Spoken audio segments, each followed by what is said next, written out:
But I'm saying that there's a lot of dirt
San Francisco's fire chief, that's that, out of ABT.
最近看，one of my students, she's a full-time kid. You're so good looking.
Us raising a studio car and that's kids.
There's never been a truer sentence in the English language than happy wife, happy life. If your wife is happy, you'll be happy. Everyone will be happy. It does surprise me, however, that there's no saying that goes the other way. If my wife had a saying, it'd be happy husband, we'll see about that. Or happy husband, what's he been up to? I saw huge shards of the Titanic.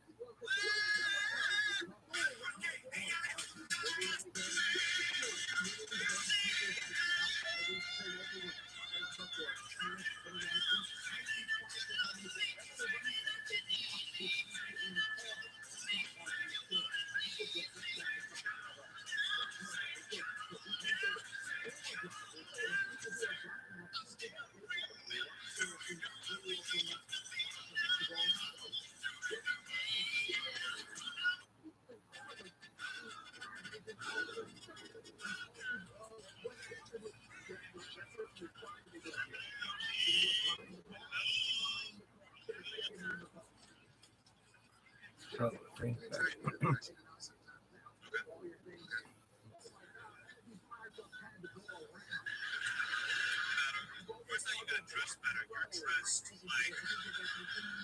Like you're the CEO of Pumpkin Patch.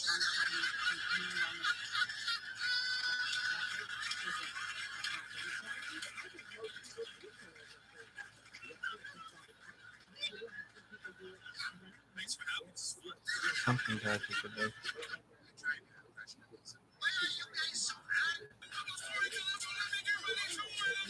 Tell me, do you know why they keep hiding this from you? Pay attention.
Did we cut it down some? Did it yet? Mary J. Stress.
Hashtag obsessed.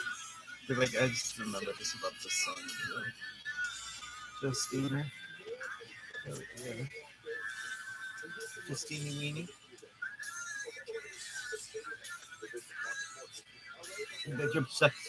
It's like, it just triggered my mind. Like, you're obsessed. Oh, okay.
Crap.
Not a trace of doubt in my mind. I'm in. Ooh, I'm a believer. I couldn't leave if I tried. I thought love was more or less a given thing. You see, the more I gave.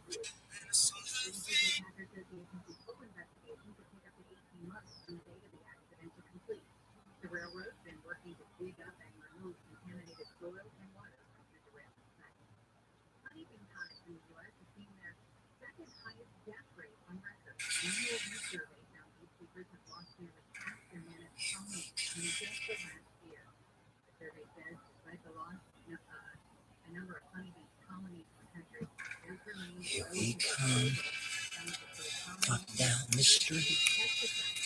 The funniest looks from everyone we meet. Hey, we're the monkeys. People say the monkey around. The guys who busy swinging to put anybody down. Well, they want to do what we like to do.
monkey.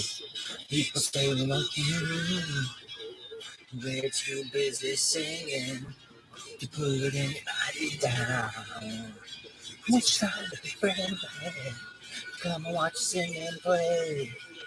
We are the young generation. We've got something to say.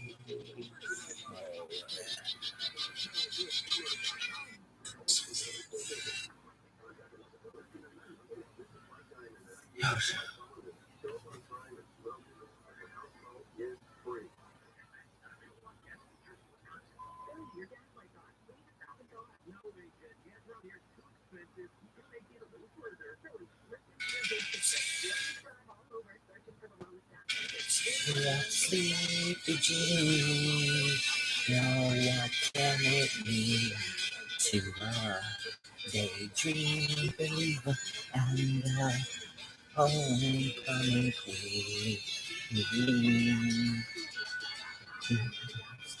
With me, as a white man, obviously. Now you know how happy I can be.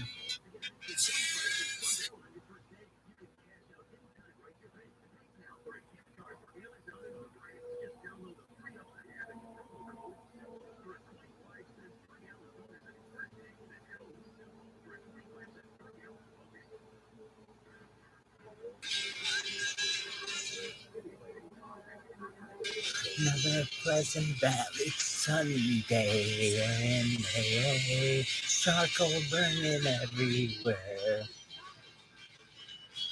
Another Pleasant Valley, I am the same, and no one seems to care. Somebody's going to social media, she thinks this is how in blue.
I need to look a bit of you. And I say now, you're going to find me. And it's a little bit of me, a little bit of me, and it's a little bit of you.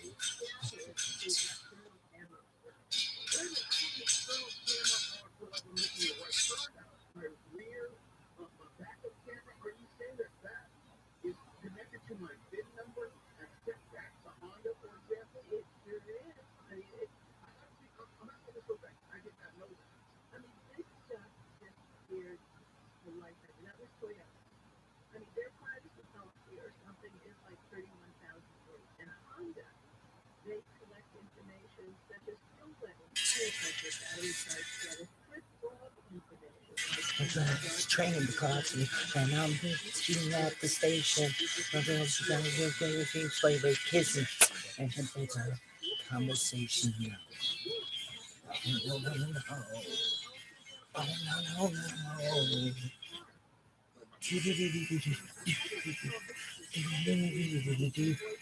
Take the left, train the clouds,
So right. Police are chasing a suspected stolen vehicle along the 10 freeway. This car is moving, going up the speed of over 120 miles an hour. It's on the westbound 10 in the Boyle Heights area. A woman walking toward a bus stop near a high school has been stabbed in Long Beach by an apparent homeless man. Police say the man then walked up the street, beat up another woman, and took off. It follows another recent attack in Long Beach in which a man with a screwdriver stabbed parents and others at a park playground. LA Animal Services will no longer require appointments for people looking to adopt or foster an animal from its shelters starting next week. They hope this will encourage more people to stop by and meet the amazing dogs, cats, and other small animals available for adoption. Clouds tonight and tomorrow morning, clearing for the afternoon, highs in the upper 60s at the beaches, 70s to mid-80s in the coast, clouds and clear in Chino on 60.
You're saying I'm being too demanding. So what are you saying I should do? You say, okay, fine, take mine to charity.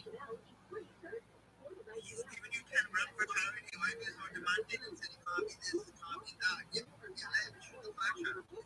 Truman, does it need to be a charity that here the US recognizes the case? Is that what it is?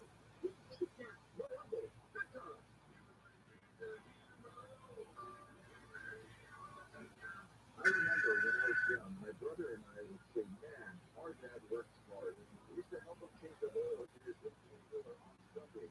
Every Sunday.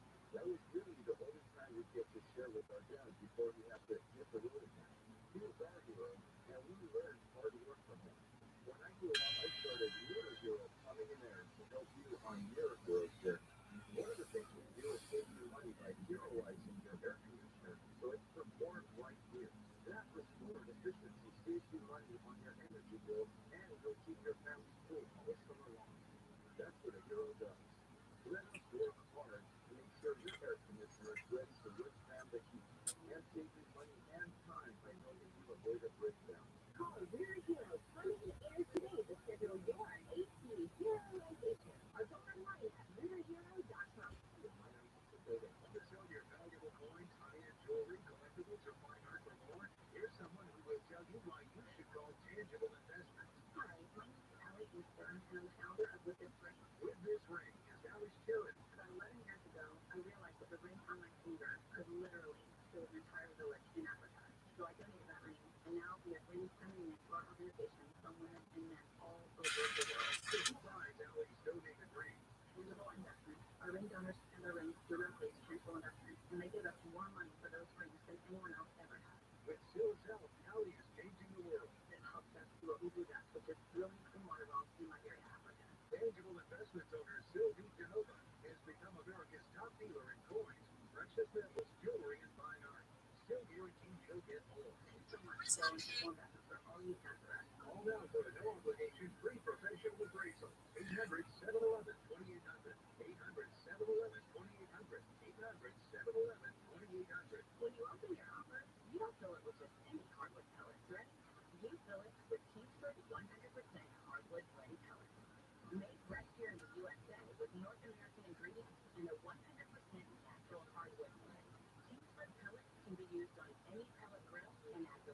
smoky flavors to any meal. Aim for the name trucks for the low and slow cooking you crave. So look for Kingsford 100% hardwood blend pellet. Kingsford.com. Why is there such a conflict between LGBTQ plus community, schools, and parents? This is Steve Gardner. Join me for he said, she said, they said, as we present different points of view on conflict. There is a powerful I think there's always pretty moments of bullying. Stolen vehicle. The driver of the stolen vehicle fleeing police on a high-speed chase along the 110 at speeds up to 120 miles per hour. Fires have knocked down brush fire that burned about 2 acres and threatened several homes in West Hills this afternoon. LA Animal Services says appointments will no longer be required for people who want to foster or adopt pets from the city's 6 shelters starting June 28th. Now, back to later with Mo Kelly.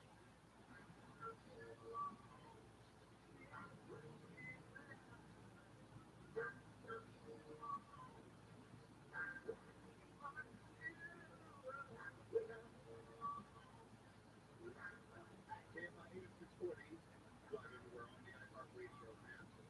It's later with most of it. Continuing my conversation with Mark Collier. Not speaking expert. Love that. Love that.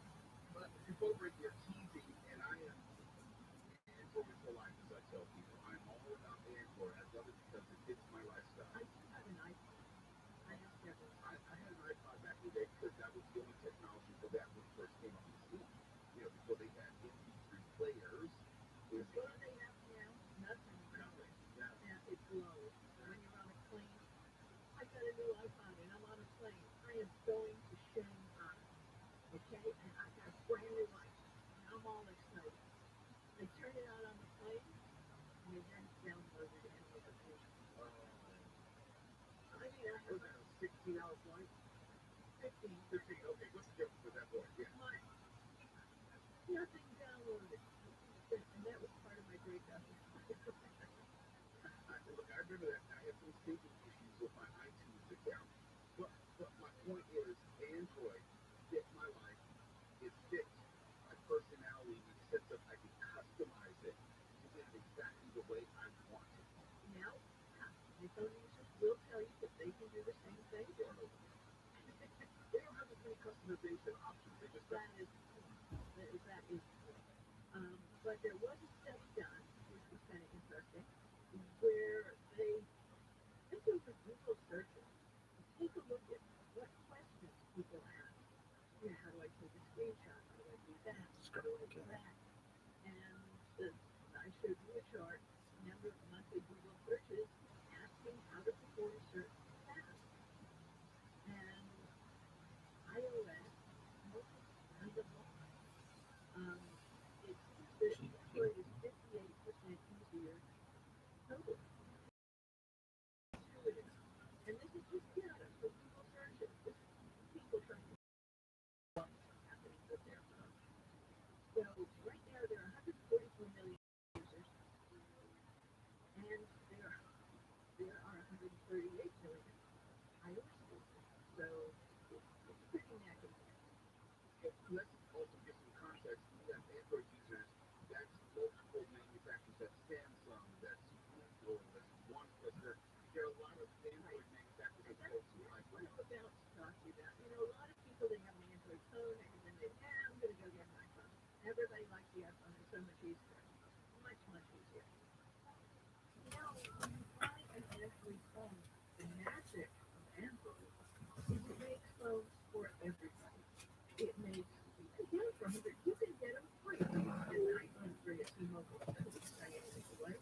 But the point is, there are so many things that you can get less than $300, 300 to 700, and 700 to 1,300 with the Google Fold. Exactly. So, but look at iOS. There's no sub $300. There's no sub $700 phone, I don't believe. So, what you're getting, all iPhones are basically the same operating system at home, but you've got a bajillion manufacturers. And I remember I was just given a phone to test.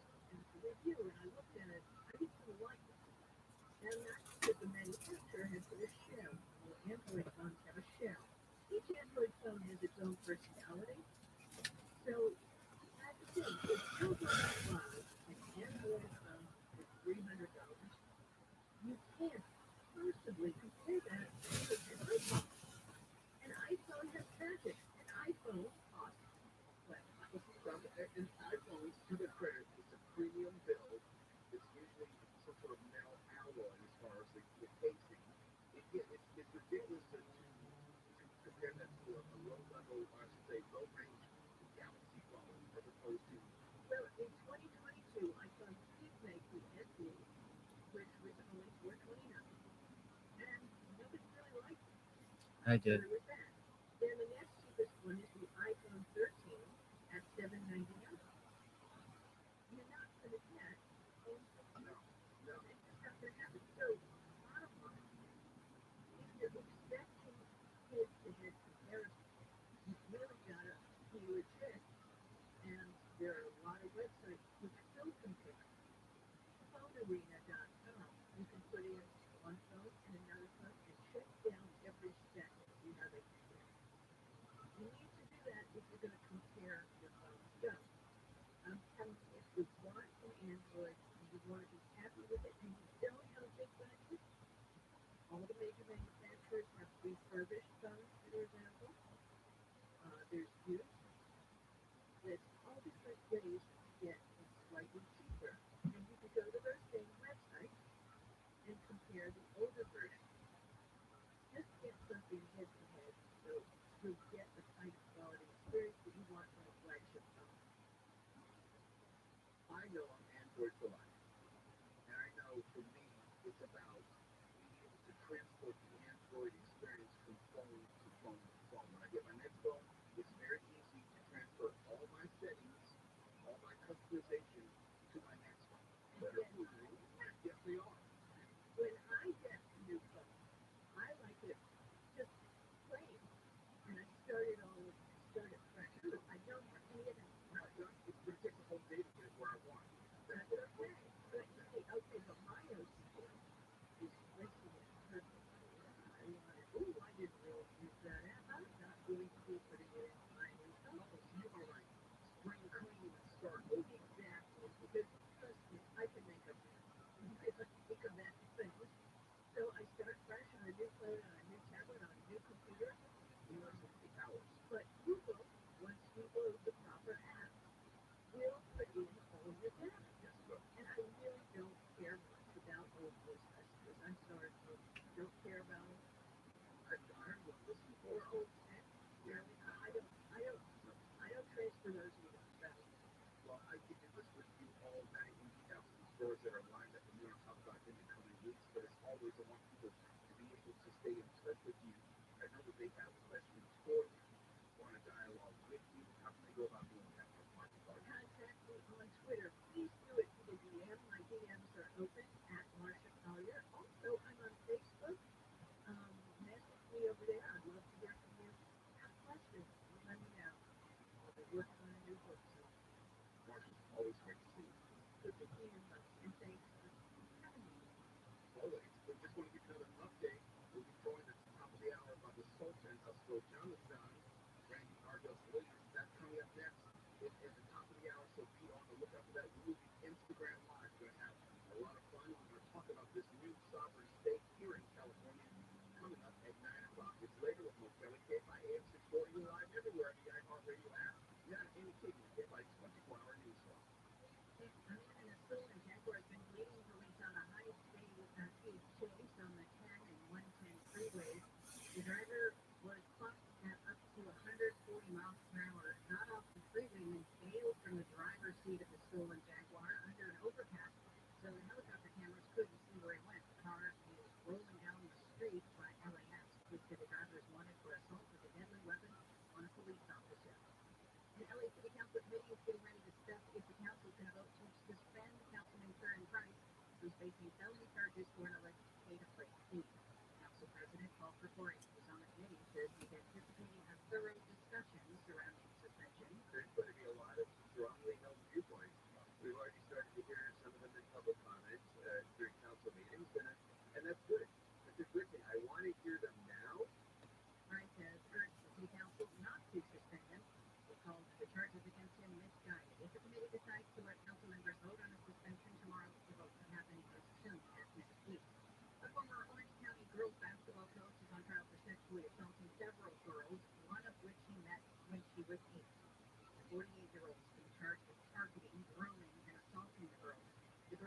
jurors, he offered to give them private packages, which quickly turned sexual.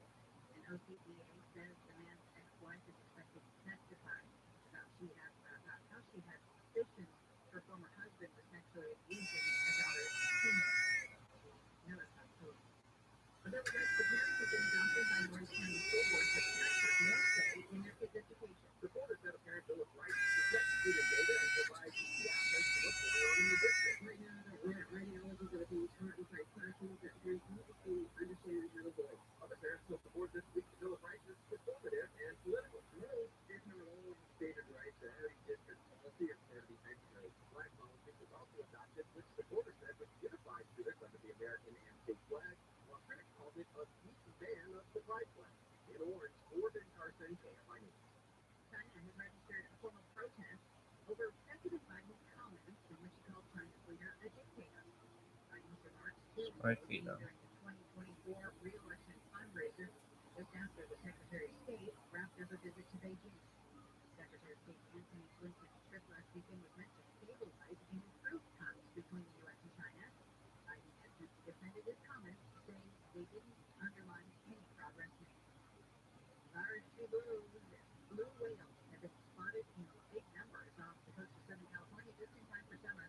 Dana Wharf whale watching in Dana Point says they saw 5 of them today, including a well-known female they call Nacho. They should got her name because of her small, notched dorsal fin. She hasn't been spotted in the area since 2020. Other sightings of the endangered blue whales span from OC to the South Bay over the past few weeks. Southland weather continues. Clouds rolling in tonight. Clearing tomorrow afternoon with highs in the upper 60s to mid 70s, upper 70s in the Inland Empire. Morning clouds, afternoon sun through the weekend with highs in the 70s to mid 80s. It's 65 in Redondo Beach, 66 in Anaheim. We've got a crash in Anaheim Hills. Good news, it's cleared on the 91. Eastbound Principal Distance Canyon Road has been moved out of the fast track lanes. Your drivers recovering. Still pretty slow though from the South Imperial Highway. Culver City 405 southbound and slowing as you come across Venice Boulevard. That's pressure clear up as you approach Lotsy Harris. And in Norwalk, we got a code zone on the 105 west on the between the 605 and Bellflower Boulevard. The right lane is closed off. That's set to reopen for you at 5 tomorrow morning. KFI in the sky helps get you there faster. With Pedro Moreno. For more than a century, AM radio has evolved to meet the needs of our community. Their cars, home, or the job, more than 80 million listeners depend on AM radio each month. AM radio is also the backbone of the emergency alert system, which keeps us safe in dangerous times. It's reliable, free, and public safety depends on it. Text the letters AM to 52886 and tell Congress we need the AM radio to stay in cars. This message furnished by the National Association of Broadcasters at the station. Tired of your car's transmission acting up on road trips? Trust the experts at AMCO. Don't be the last in stock of your next family vacation. Let AMCO get you back on the road in no time. With our experienced technicians and famous AA warranty, you'll be cruising down the highway with confidence. Don't get stuck on the side of the road. Visit AMCO today. Drive with confidence. Drive with AMCO. That's shifters. Which is my second to my first one is the night shift build. Night shifts used to be called the night shift. Luckily, if anyone has it, because it's not for my wife. Downtown. Mattress. It's everything but you gotta dream. And I got them inspired by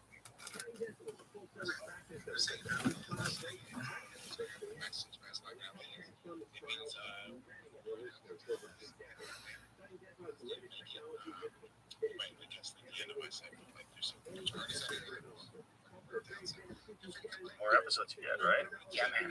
Yeah, you want them. And they're by themselves, filming themselves. The more drama, man, the more views you're gonna get. So, like, you know, It's really stuff to visit batteries and shit, right? I don't understand the filming process because, like, I was looking at some of the shots, and it's like, how are you getting these shots? Like, are you when you're They set up cameras, they're supposed to, they have a tripod, and they're supposed to set up their camera and then, like, film things, like, so that they're doing certain things. It's just all the survival shit to imagine before commencing with your survival activity. You're like setting up a GoPro on a tripod. Yeah, but hunters do that. Oh, they do? Oh, I didn't know that. Yeah, Oh, that's cool. Yeah, they actually have some. They have one that actually is an iPhone with a magnetic thing for your iPhone that sits in your front stabilizer. I'm sorry, I forget the name of it, but it's pretty cool. So, like, when you draw your bow back, you can actually press record on your iPhone and film the flight of the arrow through your iPhone. So you can film the animal coming in, you can film the flight of your arrow, and it's actually good for ethical reasons because you can see whether or not you made a perfect shot. And so if you made a perfect shot, just let the animal die. Don't freak it out and chase it. You see where it goes. Right. You follow the trail. Usually, you get the film like you shut off to the right, there it goes. And they do that all the time. So if you wanted to set up, like, people do that all the time. Deer hunting, they set up cameras, they have like camera arms, they have like tree stands and shit. You ever seen those? Yeah. This whole show is dedicated to whitetail hunting out of a tree stand. Like, it's like, it is a religion in the Midwest. Whitetail hunting? Whitetail hunting is a religion. It's the number one hunted animal, big game animal in North America. Whitetail deer. People become obsessed. They become obsessed to the point where they create habitat for the deer to live. Like, they buy enormous farms, they set up food plots. So they're feeding the deer essentially with food. Right. They have alfalfa like growing everywhere. The deer just are constantly in their area eating. And then they hide in trees and wait till the wind is right. So you don't want a northeast wind that's like blowing the wrong way, so your scent is going all over the field. You don't want that. So you want to get the right tree stand with the right wind on these animals that have been growing, eating their fucking alfalfa for years and years and years, and jacked and looking good. And all of a sudden, one day he's out there eating and he feels an arrow goes through his ribcage. Jesus Christ. Yeah. But here's the other ethical one. But they don't have any predators. There's occasional mountain lions, occasional coyotes. Like, how do you keep these populations down? Because the number of car accidents that people have with deer in like Iowa alone must be off the charts. We've done this before, right? Where we looked at the number of car accidents per year. Isn't it like something bonkers? Yeah, the number of car accidents per year in the United States, it's a crazy number. You ever had a deer run in front of your car? Yes. Dude, it's so scary. It's like they're so fast. Oh yeah, and they fuck up. They make bad choices. Yes. Decidedly, especially when you're around here, and it's like November, December, January. Be careful, because that's when they're horny. That's when they're trying to fuck, and they will run right out into traffic. They chase does. They're chasing does because they're trying to fuck them, and the does don't want to fuck them, so the does will run right into traffic. Dude, it's a romantic movie. How weird is it that, like, horniness has the exact same component through all species, right? Like, a horny human will also run in front of a car, will also do stupid shit. Yeah. It's so weird. Like, it really makes you dumb when you're horny. Like, 100%. We're in the State Farm, and July 21 and 22, they're down 5.5% from the previous 1.9 million total collisions, and 67% of those are deer. 202 deaths. So it's like over a million or two, or probably 1.1 or 2. Holy shit, dude. 202 people killed by deer. That is nuts. My friend Cam Haynes, in his hometown, or in near his hometown rather, some guy hit a deer with his car, and it flew through the air and came through the window and killed the guy behind him. Jesus Christ. Impaled him in a seat. Are you liable for that? I mean, I'm sure you're in the conversation because you hit the deer first, but you hit a deer. But whose fucking fault is it? Like, you can't stop quick enough when you're going 60 miles an hour. States, I think, is number one. For getting animals hit? Well, we have seen cars driving a lot through interstates. Kansas? Ohio. They're on the top 10. What's the top? What's the Iowa? I was number 10. Wow. What's number one? West Virginia. That makes sense. They must be infested, those hills up there. And Montana. Dude, that's, Montana's dark. you could do like a cemetery of just people killed by deer. Yeah. That is so, I had no idea, man. Like, that's so creepy. your whole life you're thinking you're gonna do a heart attack or old age, and a fucking deer is gonna like slam into you one night. You get up in the morning and go, you know what? That's it. No more sugar. I'm cutting sugar out of my diet. I'm gonna start taking yoga again. I'm gonna find a yoga class. Yeah, and then fucking deer through the face. Look at that, like that's so fucked up. Yeah. It happens all the time. And a lot of times when they come through, their guts come through too.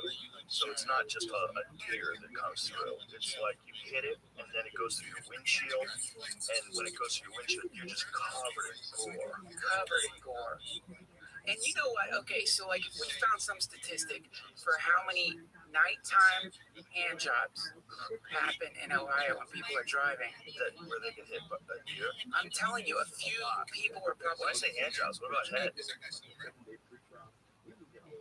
You know what? You got me. You kind of like. That's more exciting anyway. I've got That's more car hand jobs than car blowjobs. Yeah, I've only gotten a couple of car blowjobs lifetime. It's a dangerous operation. I don't like it. It's not for everybody. And It's it's definitely when you're done, you're like, what the fuck is wrong with me? because like if you wreck, they could accidentally clench their teeth. Well, yeah. Also, you could wreck. Like you're not paying attention. You can hit somebody. Fucking selfish prick. Like, shut up, bite my dick. Like, oh my god. Look, man, it's just like Just pay attention. You're not supposed to look at your phone while you're driving. You shouldn't be getting your dick sucked. you should not be getting your dick sucked. I just Don't don't look like at your phone and don't suck. Get your dick sucked. Don't suck anybody's dick either. We're getting old. I know we tell people don't drink. Don't drink and don't give car blowjobs. And when you're driving. What have we turned into? What have we turned into? Santa Claus is a psyop. Yeah, Santa Claus is fake. UFOs probably real. How about that? How about that, man? Oh my god. When that guy was talking, when he was explaining that we've retrieved vehicles of non-human origin. And pilots. And pilots. Dude, Yeah. pilots. Yeah. It is astounding. Military whistleblower claims U.S. has UFO retrieval program. Air Force veteran David Grush claims the government is covering up UFOs. Grush claims he has seen evidence of a secret crash retrieval program. He alleges the U.S. has even retrieved bodies from other species. Hot older alien. Just to tell you that you're making big mistakes, Duncan. Yeah, you're making Come mistakes. to Alpha say to kill eye with me. That'd be wild if aliens look like her. I feel like a hot, like Sigourney Weaver and the Pride alien that comes together. Please, that would be the best. Like Sigourney Weaver from Alien. Amazing. Oh my god. You know, people don't talk about that when they talk about like female heroes of major blockbuster films. Like, that's the big one. Yeah. Sigourney Weaver in Alien, that's the big one. Because you The best. believe every second of it. It is completely inconsequential that she's a woman in that movie. That's Aliens. So it's getting sketchy. I like Starts getting aliens. sketchy. Aliens is cool. Here's the problem with Aliens. Why are they so hard to kill in Alien, but so easy to kill in Aliens? They got better weapons. And then the big mama can't deal with the fucking slow-moving mechanical robot. You're right. Oh, fuck You're totally right. Because like, Fuck outta the here. first thing was like indestructible. Yes. There was Clever. no hope, clever. Yeah. It was like it just the opposite of humanity. It's hid in the escape capsule. Yeah, really. Remember, she has to kill it and shoot it out into space? Yeah. Bro. Have you heard? Okay, here is a nerdy breakdown of Alien that I heard, which is really interesting. Which is horror movies. This is like Robert McKee. This is he teaches about writing scripts. Horror movies follow a very predictable pattern, and there are all these things that are across the board in horror movies, and one of them is you can't call your mom. So, and what was the name of the ship in Alien? Mother. Yeah. And so there's all these recurring archetypical things that pop up in horror movies that freak people. The big one is you can't call mommy anymore. You're like, yeah. So you kind of get that in there. It's so creepy. It's so creepy that we're at this time where all this UFO information is coming out again. People are still very reluctant to buy it or even give it attention. It's interesting. People are like, dude, can't be bothered. Listen, because I'm obsessed with it, I've like it's the reaction when you start telling someone, there's now seemingly credible evidence that we have alien spaceships, and to watch them, they're gonna, okay. It's so weird, dude, and it's so weird that like now it's getting picked up by the mainstream media, but there was this insane pause, and no one was talking. Like it went, and this isn't this, if this is true, the most astounding thing in human history? Like It's one the of the most top astounding three? thing. It's the most astounding thing. Because it's the thing that everybody's always wondered, are we alone? Not only are we not alone, but some people know we're not alone, and they're not sharing it with everybody else because they want to profit. Yeah. Because they want to back engineer these things, because they want it for national security reasons, because they want to protect us from the possibility that China gets this technology or Russia gets this technology, and then everybody has spaceships. But you're not the decider. You don't get to decide whether or not human beings go from cradle to the grave without information that you have that would literally change the way we think about the universe itself. Like for you to hold on to that because you want to win, get the fuck out. And if this is really, if some sort of defense contractors are actually involved in this, I mean, they can't look. I don't know anything about what I'm talking about. Right? But when you say the government's back engineering UFOs, when you say the government's building secret hypersonic ships that defy visual, you can't take photos of them, you can't take videos of them, they fly through the sky at insane rates of speed. It's not them. What do you mean the government? What do you mean? They don't have the capability to construct those things. You have to go to defense contractors. Right. You have to go to the people that make those things. Buddy, why you gotta do it by yourself? Listen, I know you don't trust us because we're not the government, but listen, we work together here. We're gonna shut the fuck up too. Everybody will shut the fuck up. We're gonna make this thing. Come on, you gotta fuck it up, and then China's gonna win. Like, yeah, good point. Good point, guys. Let's all get together. So if you have a spaceship from another planet, I do not think that if you're actively trying to back engineer that thing, that you're not going to involve defense contractors. Right. You're not gonna involve people that make jets. You're not gonna bring them in. No, you have to. Of course. 100%. So then it becomes a thing with right. This is their responsibility. We have the information that will literally change my time. Yeah, I have to lie to my mom. You're sitting there having a whiskey with you guys after work, and I have to lie to my mom. Yeah, my mom wants to believe that aliens are real. I'm like, come on, mom, it's all bullshit. Meanwhile, I'm looking at alien spacecrafts 7 days a week. Right. Like, what are we doing, guys? And all the implications of that. Like, the spaceships at the tip of the fucking iceberg. Yeah. Like, we don't know motivation. We, assuming all of this stuff is real, now the question is, what do they fucking want? Well, there's all this talk of multiple species, too. So when we say they, it's like, which ones are we talking about? Because if you want to go into a motherfucking rabbit hole, right? If you're going to go deep into the rabbit hole, there's multiple things. There's like the grays that everybody talks about. And there's another thing called the tall whites. People have described them. They almost look like Scandinavian or something like that, like pale skin. Are these the Nords? Yes. Okay, yeah. And they think that there's different.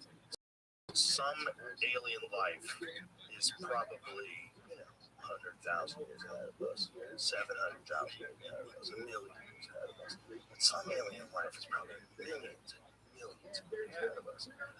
They probably don't want to fuck with us anymore.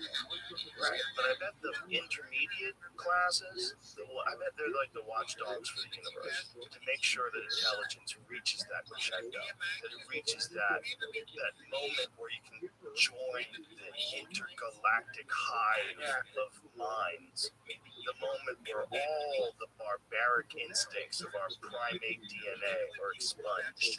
We don't have any of that anymore. And the civilization reaches some insane harmony with the very universe itself. Right.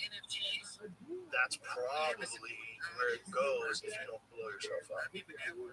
But I think anytime there's a hiccup, we go way back to as barbaric as possible. It takes forever for things to relax. And you're seeing a microcosm of that with COVID. It's what's accelerated all these different social movements. And so it's accelerated all these different people that are what they would call activists. It's accelerated all this. It's this insane like pause in civilization.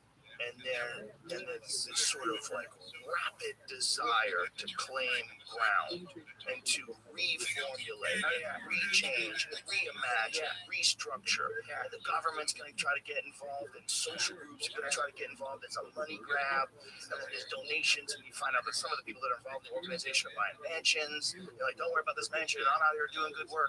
And then there's so much of that, but I think that's a microcosm of what probably happened when the fucking asteroid slammed into us. I think when civilization got wiped out, I really believe that it was the worst of the worst. And that's why we have such horrible instincts. I think we're just not far enough removed from that to get it like sprung out of your DNA. Yeah. If you look at like Pinker's work, if you look at any of these people that are studying crime and violence over time, look, I know about anecdotal experiences, I know about your own personal life. You've got to set that aside for a moment and just look at overall. Yeah. It's getting lower and lower all the time. It's always going lower. It's always going, except for like some weird blips in war. It's always going lower. Less crime. We're trying to figure it out. But if something goes fucking psycho, right? Like shaboom! If Putin says fuck you, if it really does have cancer, and just fuck it,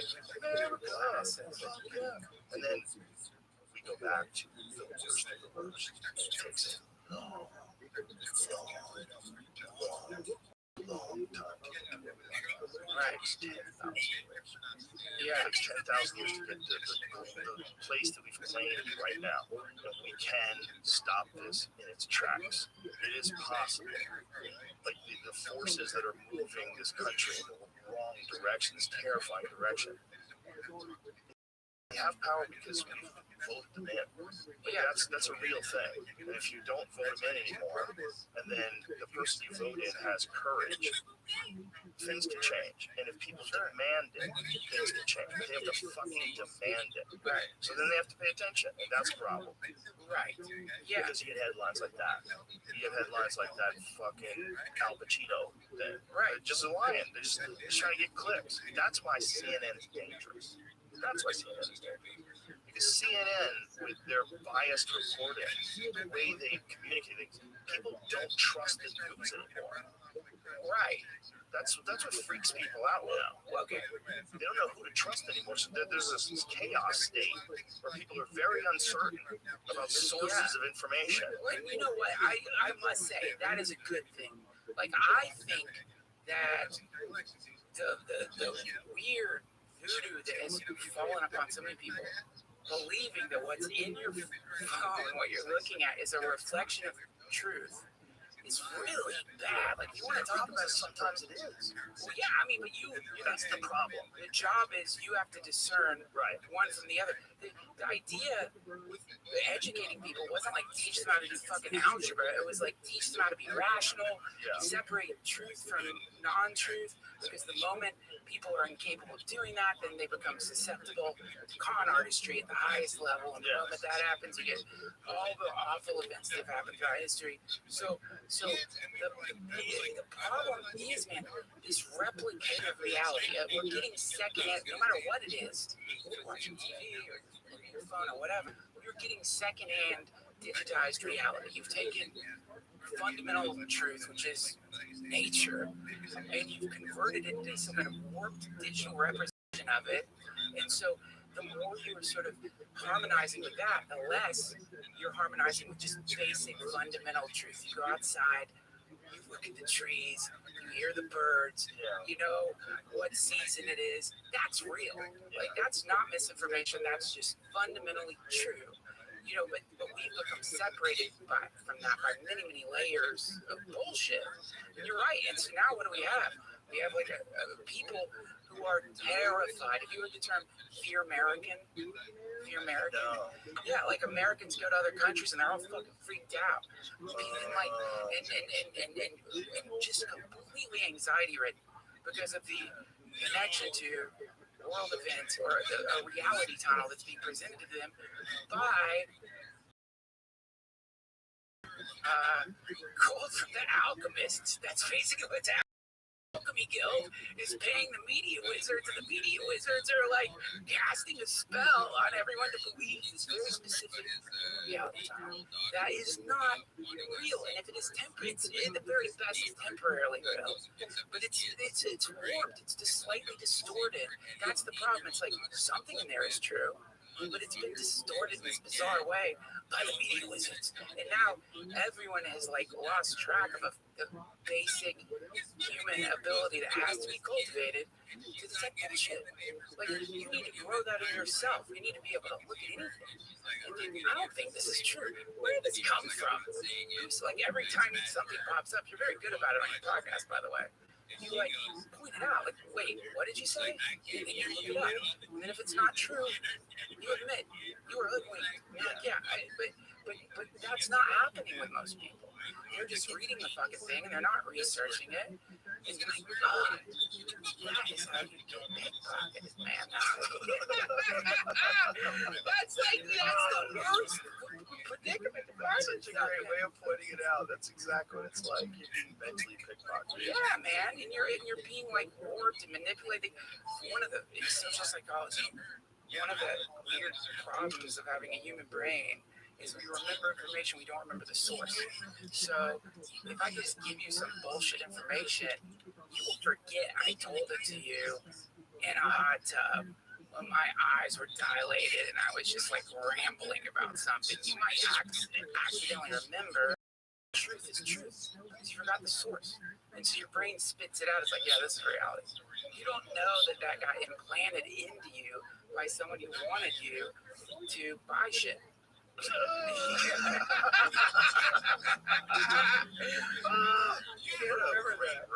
Sorry, man. I feel like I have do I have snot coming out of my nose? Okay, good. No, it's gone. I just was getting neurotic about it. You don't want to like be rambling about fucking aliens and pharmaceutical companies. They're nasty. But that just makes you more human, Duncan. I hope I am.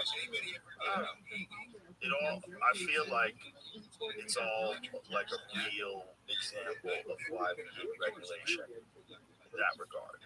Like, you need a government oversight that is completely objective. It's not influenced by money. Yeah. That decides what people can and can't say.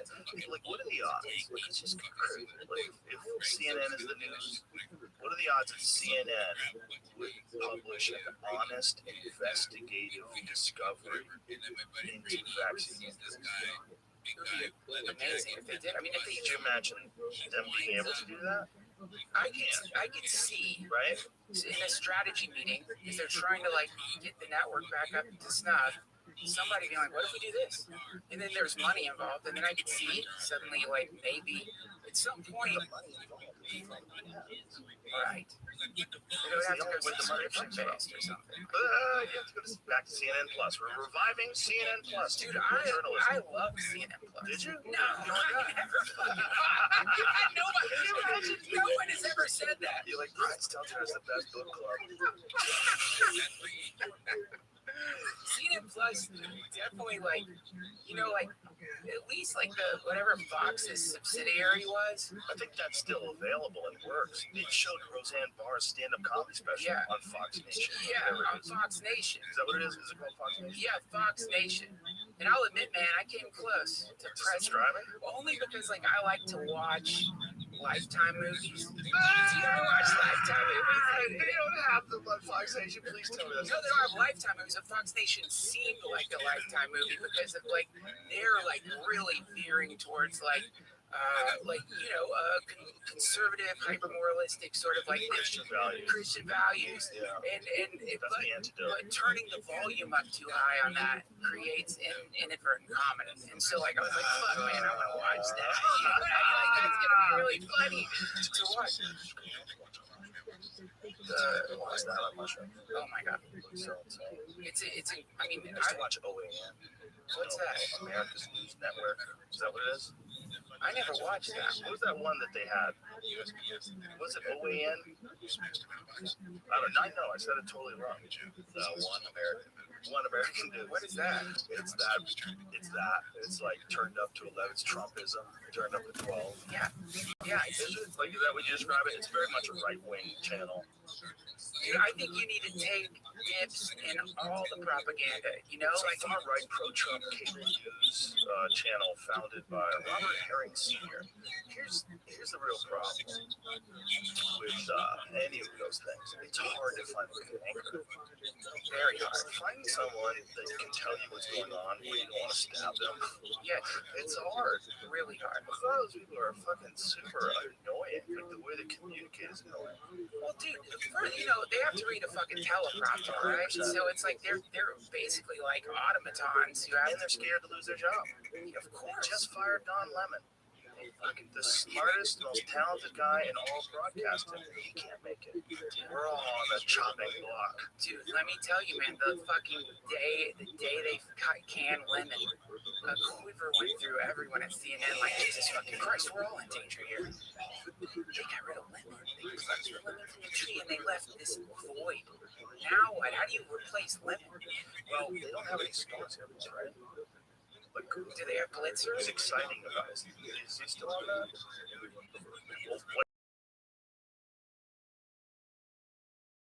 Blitzer. That should be in a fucking 1940. Blitzer. The pack, leading America to victory. Pain don't hurt. Yes, like a Patrick Swayze type character. Plenty grandma just to kill Russians. Best money we ever spent. Best money we ever spent. That's Wolfie! What's up, baby? Well, look at the hair on that bastard. Beautiful salt and pepper hair, slick back, receding a little bit dignified. Dude, that's incredible hair. Blitzer has great hair. Got a great beard. He has a beard. That's a good looking fella. Someone does that for name. Wolf Blitzer. Oh yeah, he's well coiffed. He's a star. He's been there since 1990. I got no problem with that. Keep CNN together. I don't mind Blitzer. I can't remember. Like, I feel like I don't remember the last time I watched Blitzer, but like there's something about him I liked when I was like watching that shit. Well, he seemed a little, Christian. Yeah. Talk to people. It seemed like he was actually doing a little bit of journalism. Yeah. Really trying to talk. So many times you see people like, did you ever see the Biden Don Lemon conversation? No. It's bananas because it's Don Lemon trying. And first of all, Don Lemon is a fairly catty fellow, right? Like it seems like if he didn't like that guy, if that was Donald Trump and he was talking that way, he would have jumped all over him. Right. But he's letting Joe Biden like ramble and just go off and forget what he's talking about. Did you get the vaccine? That works. Yeah, then I'll stop people. Like it's a wild stream of consciousness. Like Biden losing his place. Sometimes he loses his place. Yeah. He does it with Don Lemon, and Don Lemon is there just like a curator of a child that was just given some psychoactive drugs and they're bouncing off the walls. Except to watch. Dude, that's right. Gave him a fucking stomach ulcer. To have to to not be able to call it out. But also, it's like if this was anybody else. So if you're a journalist, are you a journalist? Like, are you a human being that is the mouthpiece of America? Right? Are you a human being that is there observing some pretty strange behavior? You want to expand on that. Like, what are you saying? Like, why are you saying it that way? Like, what is happening to you? Yeah. Are you okay? Can you think clearly?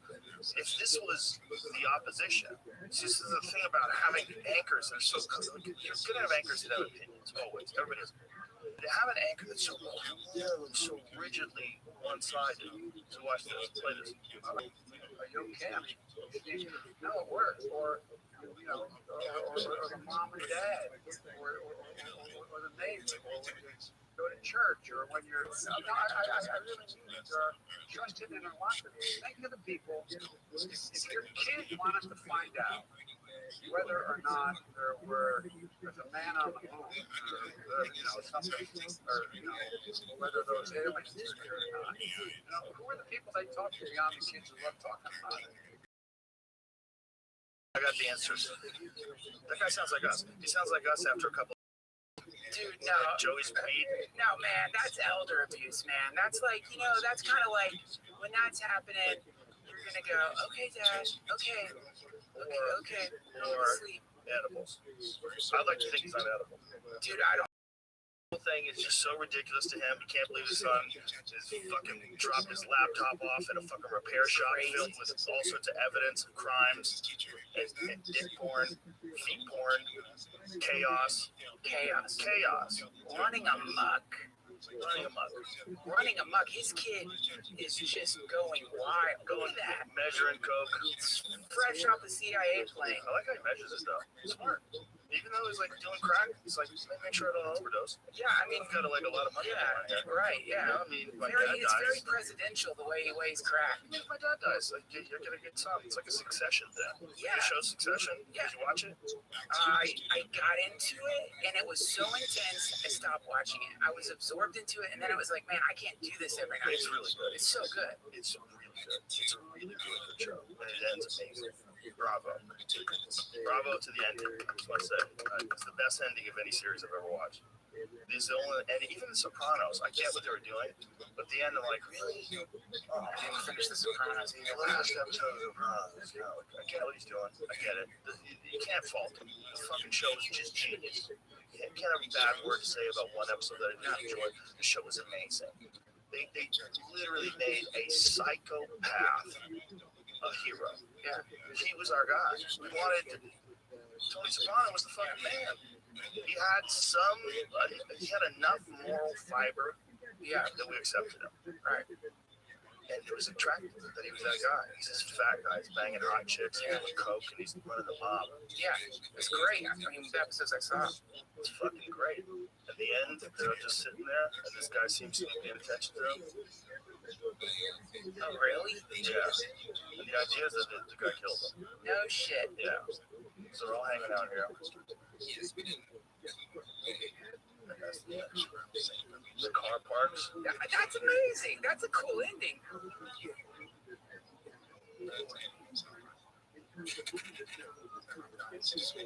all eating onion rings. These people get out of the car and they start running.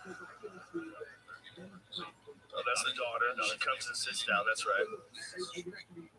No spin-offs. That's it. Don't stop. Bam. Just stops. Wow. He's looking at That's somebody. so genius. That's so cool. Looking at somebody about to get riddled by bullets. Whoa, that's so cool. Man, fuck.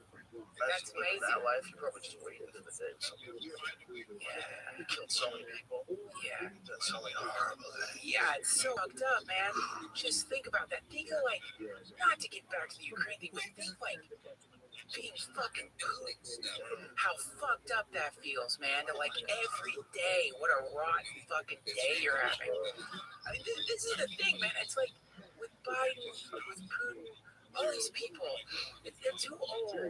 Give them like, they need, it's like they're sucked into something they can't get out of. They all have their various maladies. Somehow we're letting that happen. Like globally, we're letting people who are clearly not okay of people who are clearly like, man, like if you saw, let's imagine you walk into a 7-Eleven and you see some old dude talking like Biden was talking to Don Lemon and say, hey, are you okay? Where are you? What's going on with you? You would be like that. That's someone you help, not someone you like put into a fucking job that melts people half your age down. And like all the shit aside, yeah, where's the fucking compassion for this old man who needs to be like enjoying the last years of his? Discussion. I didn't realize that I am too. Ow, fuck. What are their options? That's the problem. What are their options? They have a vice president that seems like she's not the best at it. And then who's on the horizon? Like who's going to take that spot? Who's going to take that leadership? Who's there that makes sense? The option is just start telling the truth. Like the moment that's not going to happen with them. So what they want to do is win, and they want to stay in power, and even they can even justify that by saying that we are going to do the overall good. We have like great ideas about social justice. We have great ideas about reshaping the economy and making things more fair. And you know, they've got some good points. It's not like the liberals don't have things that I agree with. I agree with most of what they say. Sure. Most of the ideas, like the civil ideas. Like what? Most of the things about equality. Most of the things about like the idea that there's like real income inequality in this country. It's real. And it's kind of creepy. And there's a source. And the source is opportunity. And if we don't create opportunity for these people who live in these horrible places, then we don't give a fuck about them. And if we wonder why there's so much crime, we wonder violence. And then you have to wonder, is there an industry that's based around making sure that people stay criminals? There is. It's the prison industrial complex. It's a real thing. Right. They need prisoners. And then you find out that prison guards unions lobby to keep marijuana illegal. Right. You're like, what? Because they want more people in their prison. They want to lock people up so they can make money. Right. It's crazy. And prison. So the liberals are right on a lot of these. I just think they're wrong approach. I think the approach is not to just exonerate people, let people out of jail, let fucking chaos ensue, and defund the police. I think the approach is to start dumping money into the cities. Start figuring out how to set up community centers. Start figuring out how to get people healthy food. Start figuring out how to protect people from gang violence. In fact, maybe have more police so that the police can prevent people from getting shot and killed so they feel safe in their community. But you have to get better police. So you need more money for training, more money for funding, more money for salary, and make them feel like a respected, appreciated part of the community, and then have oversight over them. Make sure that the people that have oversight over them are good people. Good people exist. Yeah, they're out there. We're mostly good. Human beings, I think, are mostly good. Fundamentally good. Fundamentally good. But we get covered up by defense mechanisms. That's the problem. That fundamental goodness is covered up and warped by defense mechanisms and confused motivations. I mean, fuck. That's the saddest part. Is it's like, when you say they want to win, their idea of winning isn't even winning. It's just holding power. That's not winning. That's winning. They think it's winning, and that's what human beings do. We naturally play this game of winner and loser with almost everything. That's why neighborhoods, like people try to keep, that's the expression, keeping up with the Joneses. You're trying to win. You're like, hey, my guy's a Corvette. Fuck yeah. I'm going to get a Ferrari. Yeah. Mike, how do you like my Ferrari? You piece of shit. Right. You know, it's like classic comedy sitcom tropes. Right. Yeah, that to me is like, you're right. I think you're right. People want to win, and that's why it's dangerous to have cops pull people over. You know, there's something about that, too. Like, you definitely should pull people over because they're bad, but cops they want to write tickets. They want to catch people. They want to bust people. They're supposed to bust people. It's the profit motive is fucking everything up. But it's like also what is creating some of the coolest shit ever. Yes. That's the problem. Like, it's a double-edged sword. On one side, competition creates innovation based on market pressure. It's incredible. On the other side of it, you get people who shouldn't be millionaires. You get people who somehow have overcome their desire to have the next Ferrari and realize, oh, the better thing to do is help. Like, I just want to help public servant. The idea was it's a public servant, not someone who's like manipulating the fucking stock market, right, or selling their shit. That's the problem, man. It's really insidious, and it's like on one side it's like, all right, so if we regulate it, well, now you've got like the hardcore socialism starts happening. Now you've got redistribution of wealth. Now you're trying to like reset the game in the middle of the game, and lots of people are like, no, fuck that, we're not resetting the game, right? But then on the other side, if you don't do anything about it, then the game like takes over everything. It's like the government is now no longer a representative government at all. It's just a weird bag of greedy miscreants who are all getting various checks from various, sometimes competitive industries and making laws based on that. And that's not a government. I don't know what that is. That's a casino or something. Not just people who got to the high roller table.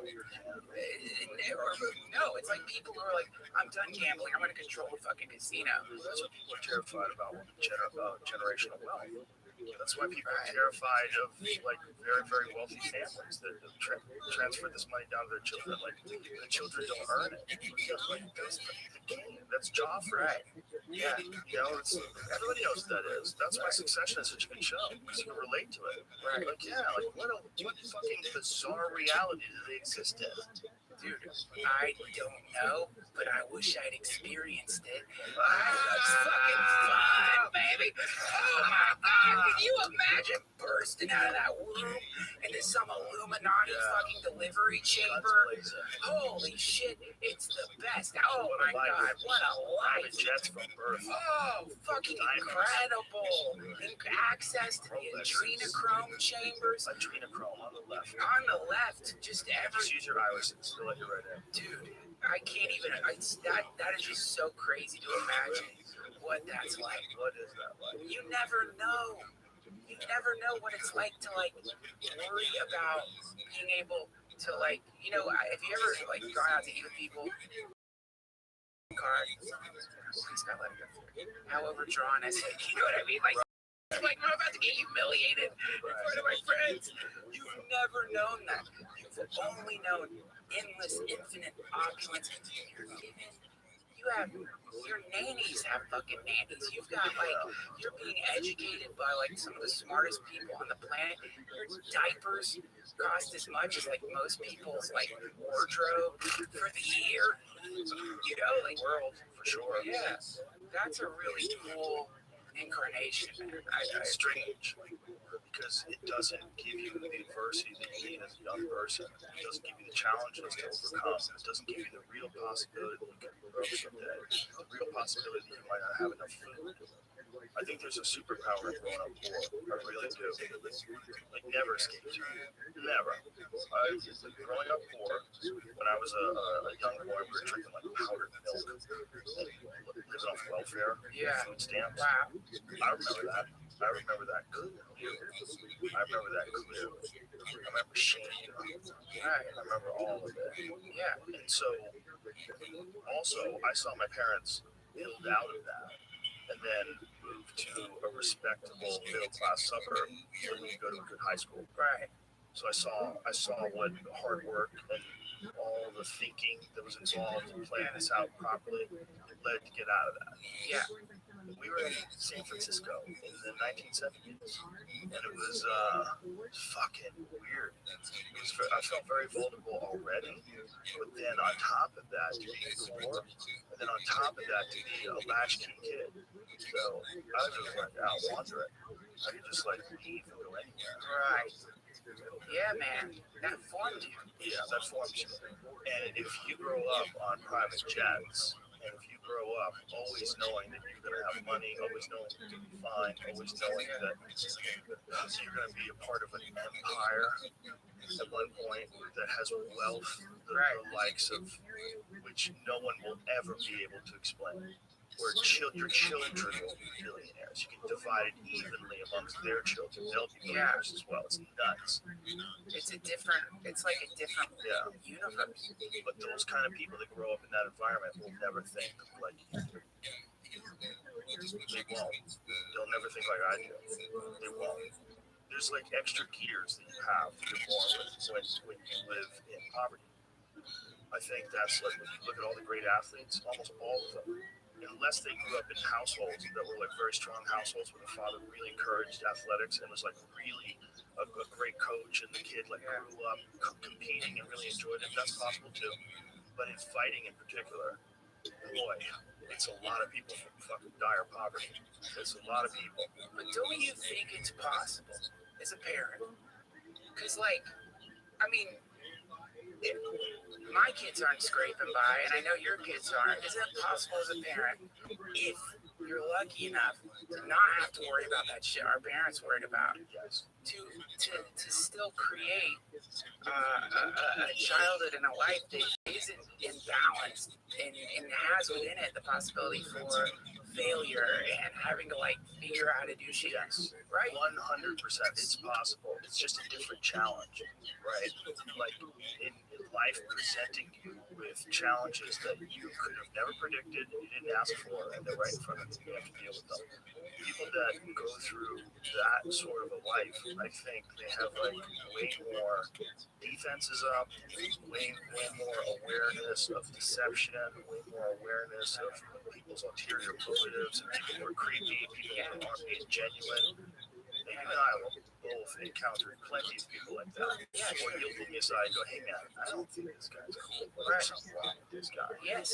Yeah, and I'm not going to get that necessarily from everybody. Some people are not going to see that. Right. They're not going to have been in dangerous situations where they had to like realize the consequences of not recognizing these kind of people early. Yeah, right. Sure. Yeah, I mean, this is it sucks because it's like, yeah, what do you get? You get an inflamed fucking amygdala is what you get. You get like, your fucking brain just loves to spray out cortisol. And so, like, that's what you get because you came up with that. You watched your fucking parents, you freaked the fuck out for potentially your entire childhood.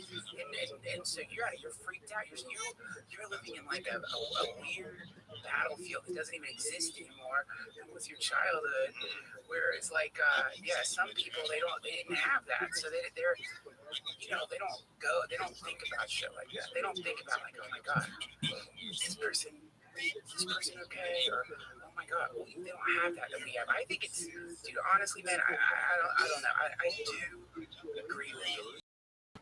Adversity service to the potential of that life. To the potential of that life. Yeah. Because it's just physics. But it can be in anything. It can be in disciplines. It can be a lot of things. But they have to do things. But you gotta do. To confront the learning curve. Yeah, you gotta learn how to get better at stuff. You gotta be excited about that feeling that you get when you get better at stuff. Yes. That's a giant. Dude, that's it. And you start connecting with that feeling as being actual success. Yeah. That's actual success. Not like whatever else the world gives you is fantastic, don't get me wrong. But if you never had that feeling in a lifetime and you were like sleeping on bags of fucking cash, it wouldn't mean anything. But that's the weirdness of winning the lottery, right? That's the weirdness of all of a sudden becoming a part of this like hyper wealthy elite.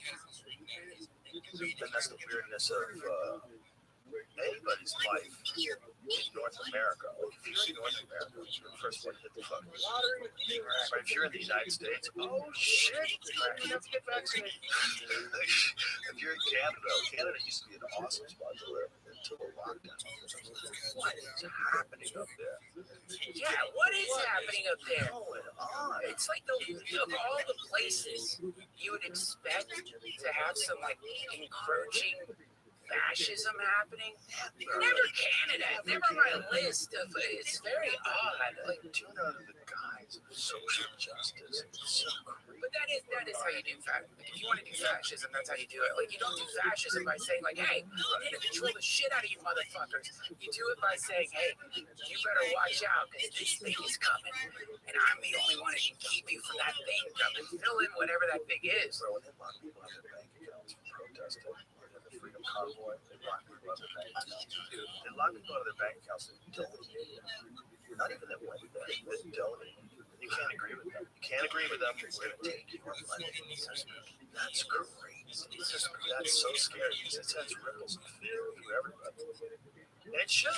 It should. Just because you think you're doing it for the right reasons, there's a reason why we are so protective of the Bill of Rights. We're so protective of the Constitution. If you don't have something like that where it's down, they just keep pushing the rules. Yes. They're making all these crazy new rules in Canada.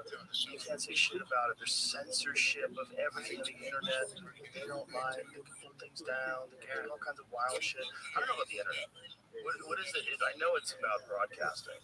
I know there's like they passed some new censorship legislation.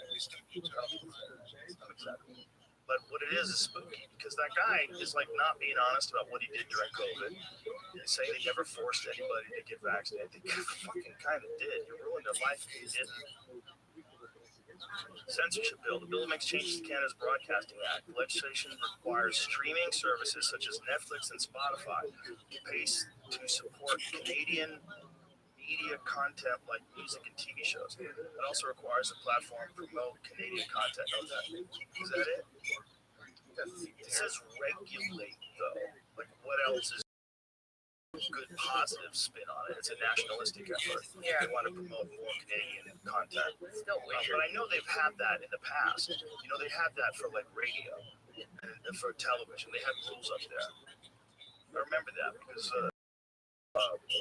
DJ up there.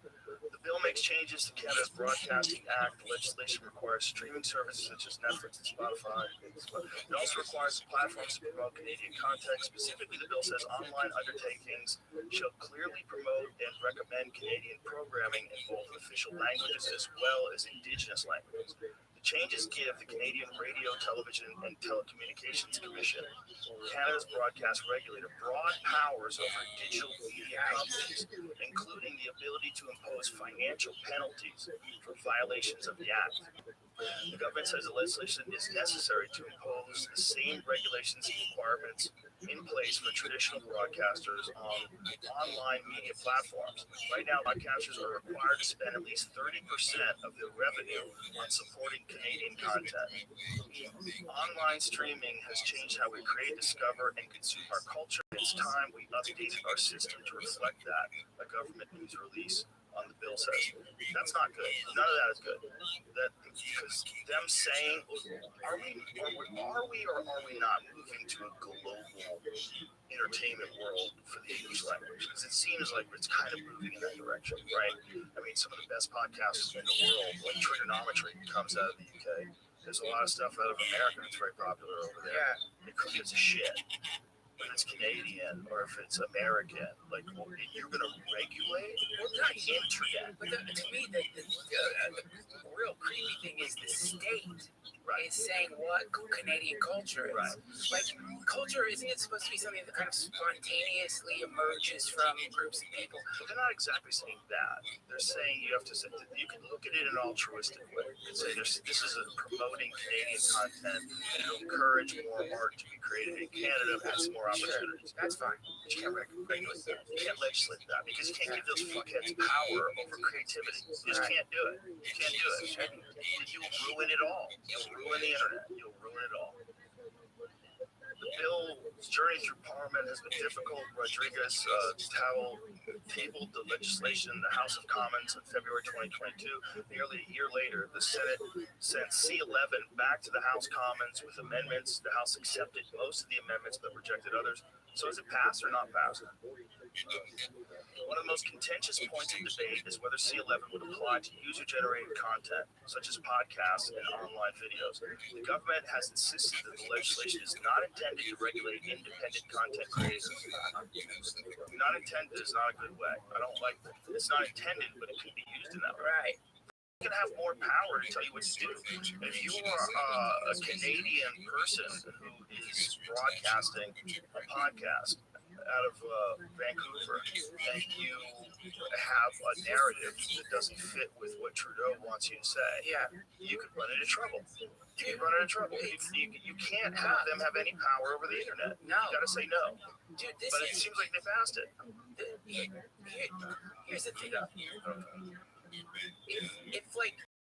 If you subscribe to whatever the particular modality of your government is in regards to censorship, controlling art, controlling public dialogue, right?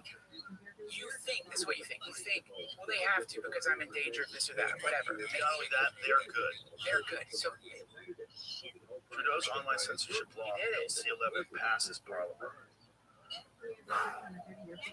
But dude, the problem is you are thinking your government is going to stay controlled by the people whose more ethics you believe in. But you look historically at the world, coups happen. Secret coups happen, and then all of a sudden, all these rights you gave away, you've given them to people who you were fighting against. Dude, that's the problem. The governments don't last long enough to let them have that much power. A previous Senate amendment to exempt user-generated content from the bill was rejected by senators on Wednesday. God damn. So that means user-generated content, like podcasts, are now under the grip of the Canadian government. Congratulations. That's so scary, man. It's so dumb because it's an incremental push. Jordan Peterson's talked about this. This is how it works. They push you a little bit, you don't resist. They push you a little bit more, you don't resist. They push you a little bit more, you don't resist. And then you realize how far you've gone from the initial point.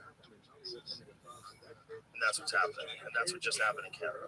Yeah, just a very slow trajectory towards control. It's the fucking internet. You can't say that someone has to have 30% Canadian content on the internet. That's bonkers. 30% of Netflix. Do you know how goddamn insane that is? That's a lot. Do you know what they're requiring them to do? That there's so much. You gotta maybe they have to spend 30% of the budget to promote it. Yeah. Canada. Fuck out of here. Dude, it's awful. I can't believe it's happening. It's just so fucked up that people, we allow this shit to happen. So why? Why do they even want that control? Why? What's wrong with you? What's wrong with you that you want to control the dispensing of information? You're lying? Right? That's pretty much it. If you're fucking lying, you need to control the people's ability to challenge whatever lie you're telling. And the more egregious the lie, theoretically, the more you have to shut any kind of counter argument down. I mean, it's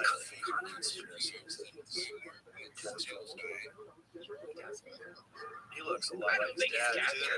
Yeah. The problem is his dad looks like Castro. Dude, Look, looks a lot like Castro. I mean, maybe that's just something that starts like, what if that's what happens? The more fascist you become, the more your face turns. You ruined your career. You should do it too. Take a DNA test, bro. If I was Justin Trudeau, I would do that just to shame all the people who said I was Castro, right? What if it turned out like 72% Cuban? I'm telling you. He's probably taking that test.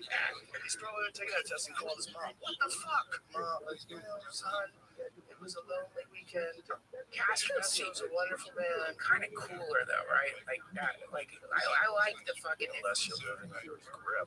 Dude, of course. But if you're gonna go fascist, put on a costume, right? I don't like it. You know what I mean? I like Castro's I'm wearing camouflage. You are not going to mistake me for anything other than an authoritarian leader. Look at what he dresses exactly the way they. Exactly, but it's to me when fascism becomes insidious, when it learns to disguise itself as the opposite of what it is. Oh, dude, that is so spooky. You know, that's where it gets really scary. They're, wolf in sheep's clothing. Did you ever see the video where they're asking Trudeau how his family is using recyclables? What are they doing to stop Did this? not see that. He's talking about his family drinking water. They've switched to bottles of water that are made out of paper. Those box bottles of water. You gotta see this because this is the real person. Like, forget all the speeches. This is the real person that they've allowed to be in control of their liberty. Right. See if you find that. He's having a conversation about box water. Yeah. Put it back from the beginning. We have recently switched to drinking water bottles out of water out of we have water bottles out of plastic. Away from plastic towards paper. It's hard to watch. It's hard to look away. The Prime Minister. What the fuck? Yeah, that's their exceptional leader. I mean, That's when you catch him answering a question. Water bottles sort of thing. Yeah, drink box water bottle. sort of things. Yeah, that's what he's done. That's the big contribution. I'm sure there's more, right? I'm sure he's done more. I'm sure he switched to solar. I'm sure he's organic, whatever. But the point is, that's the guy. That's the guy that's telling you we have to be able to regulate podcasts. Right. That's fucked Because up. if we don't regulate podcasts, someone can play this very clip, like you and I are doing, from the great state of Texas, Yeah, man. where a person can talk shit about someone who should be talked shit about in that regard. If you want this to run in Canada, you're gonna have to put a Canadian flag up or something. I don't think that's going to be the issue. I think it's going to be the issue of this 30% thing. What does that mean? Does it mean if it's not broadcasting just in Canada? So you're talking about Spotify Canada only. That Spotify Canada only has to like stuff itself with 30% Canadian content. I mean, maybe they have enough Canadian content already. A lot of great stuff comes from Canada. I'm sure a lot of great podcasts come from Canada. Maybe they already have. Like, what's the percentage of podcasts right now that come from Canada? See if we can find out. Let's just go to Spotify. Just say, Google, what percentage of podcasts come from Canada on Spotify? I wonder if it applies to porn. Like, porn sites will have to have Yeah, they have to 30% Canadian porn. Yeah, they have to. Rules are rules, bro. The government is going to force people to make more Canadian porn. That's the problem with shit like that. Is it like it gets so absurd when you Right. start unpackaging it and realize like all the weird things that like. Yeah. P.S. Who determines what is Canadian content? Like, let's say it was shot in the United States, but Harlan Williams is a star. yeah, It's Canadian. and who is in control of saying this is Canadian content? This is not. What if Americans go to Canada, shoot something? Is that Canadian content? How about they just do 30% of their programming is Tom Brady? We're good. That would be incredible. There would be world peace. I can't seem to find that information. I don't know how you do it. It's a trying. What percentage of podcasts come from Canada? Just try that. Track that information. They might. Let's give it a go. Yeah, man. I just it's so. I know it's a good weird group, but I think That is a weird my group. job We're not being- going to get a response. It's like 77. Yeah, it's like what percentage of Canadians listen to podcasts, which is not what I asked. Oh, that's what I typed in, but that's what Google thinks. Unfortunately, that's a weird question. How about what percentage of podcasts are created in Canada? Try that.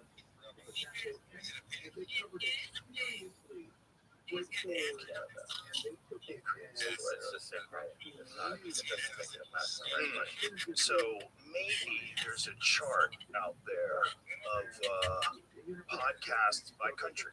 So that's what I have, but that's listed for number one. So this is listing the most popular Canadian podcast in Canada.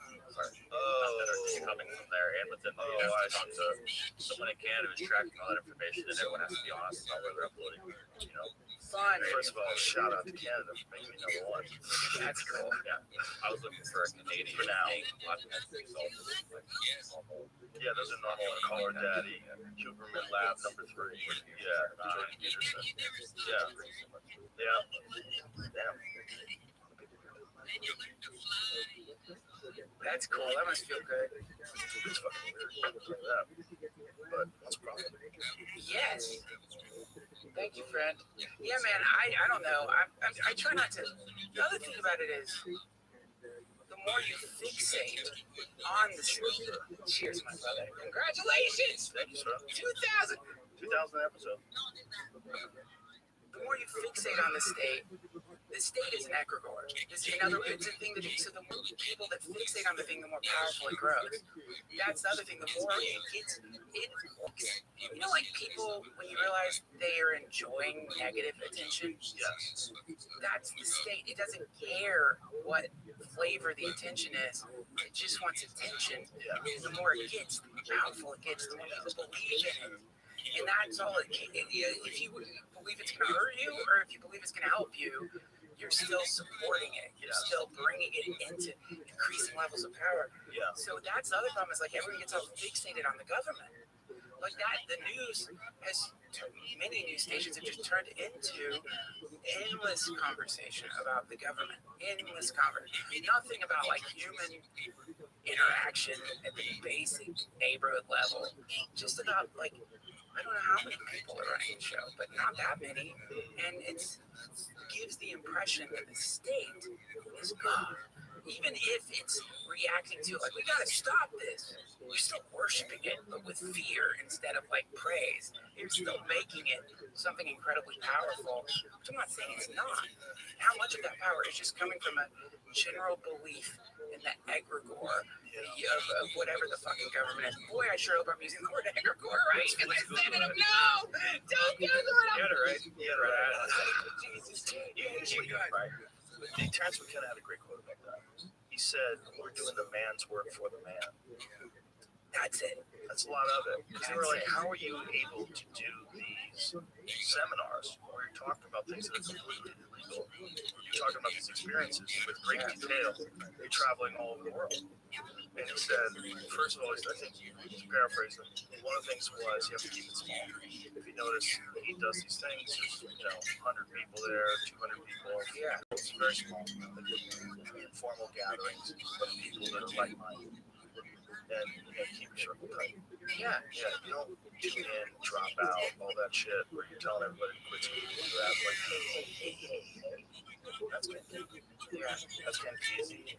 Tim Leary. That's Tim Leary. And those guys were married pranksters. They were out of their fucking minds. Out of their minds. Out of their minds. And they were reformulating what society would be. Here's the thing. They're not wrong. They're not wrong. They weren't wrong. They weren't wrong. Like, we want to think, like, oh, what they did was wrong. No, you live and you die, okay? You live and you die. And along the way, you have experiences. And you are free to go the merry prankster route. In my world, you can go ham. Just do no harm. Just do no harm. Don't fuck people over. You should all be, like, the same ethical and moral considerations should apply to all civilizations. But the idea that these people can't just, like, drop out and fucking sell grilled cheese sandwiches at a Grateful Dead concert, like, fuck you. Like, fuck you. Yeah, they should be able to do whatever they want. I think one of the things that I feel has come out of the internet is it's more of an understanding of the idea that it's not just one way to live your life. It's not just one life. This idea of, like, everyone has to get up at the same time and drive to some place, sit in a room with a fucking computer in front of them, entering information or dealing with whatever the fuck they're doing. It's like, this is the only way to live life. No, this is a life that we've somehow or another oddly structured. And you can participate in it if you like. But if you don't, there's other ways to live life. That's real. And I'm not saying you should get in a fucking school bus and everybody does acid. I am. But if you want to, I feel like you should be able to if you're informed, if you really know what you're getting into, if you really understand it. What we're scared of is young people getting sucked into cults, because that's a great way to get control over people. You tell them all to come with you, and you all do acid in the field, and then you don't do acid, and you tell these people that you're a god, and you fucking freak them out. That's the fucking guy that owned the One World Order. Right. That's what he was doing. Yeah. But I don't think he was using acid, he was using hypnosis. And just Probably threw some acid in there. There was a lot of gullibility. There was a lot of, like, really idealistic young people that just wanted to learn from a real guru. We're scared of that. Because I think there's a natural part of the human brain that was exposed during COVID that get people into cults. That human beings like look towards a light to follow. We look towards a guiding light. We look towards a savior, and we want to be right. We want to be correct. My savior is the real savior. My Buddha is the real Buddha. My God is the real God. My Buddha is the real Buddha. I'm sure. I don't. I'm joking. I'm not saying that. I know. I'm sorry. Sorry, I got interrupted your rant with a shit joke. I'm sorry. I think that it's really, really important that we understand that this structure, the way this is all set up, is all set up by people that didn't have happy lives. They didn't enjoy it. These people that are telling you have to do a certain thing and go in a certain way, like, look at them. They look like Lindsey Graham. So many of them look so unhealthy and so sad and so just confused as to what this is all about. And very few of them have had psychedelic experiences. Very few. Because if they did, they wouldn't be so sure.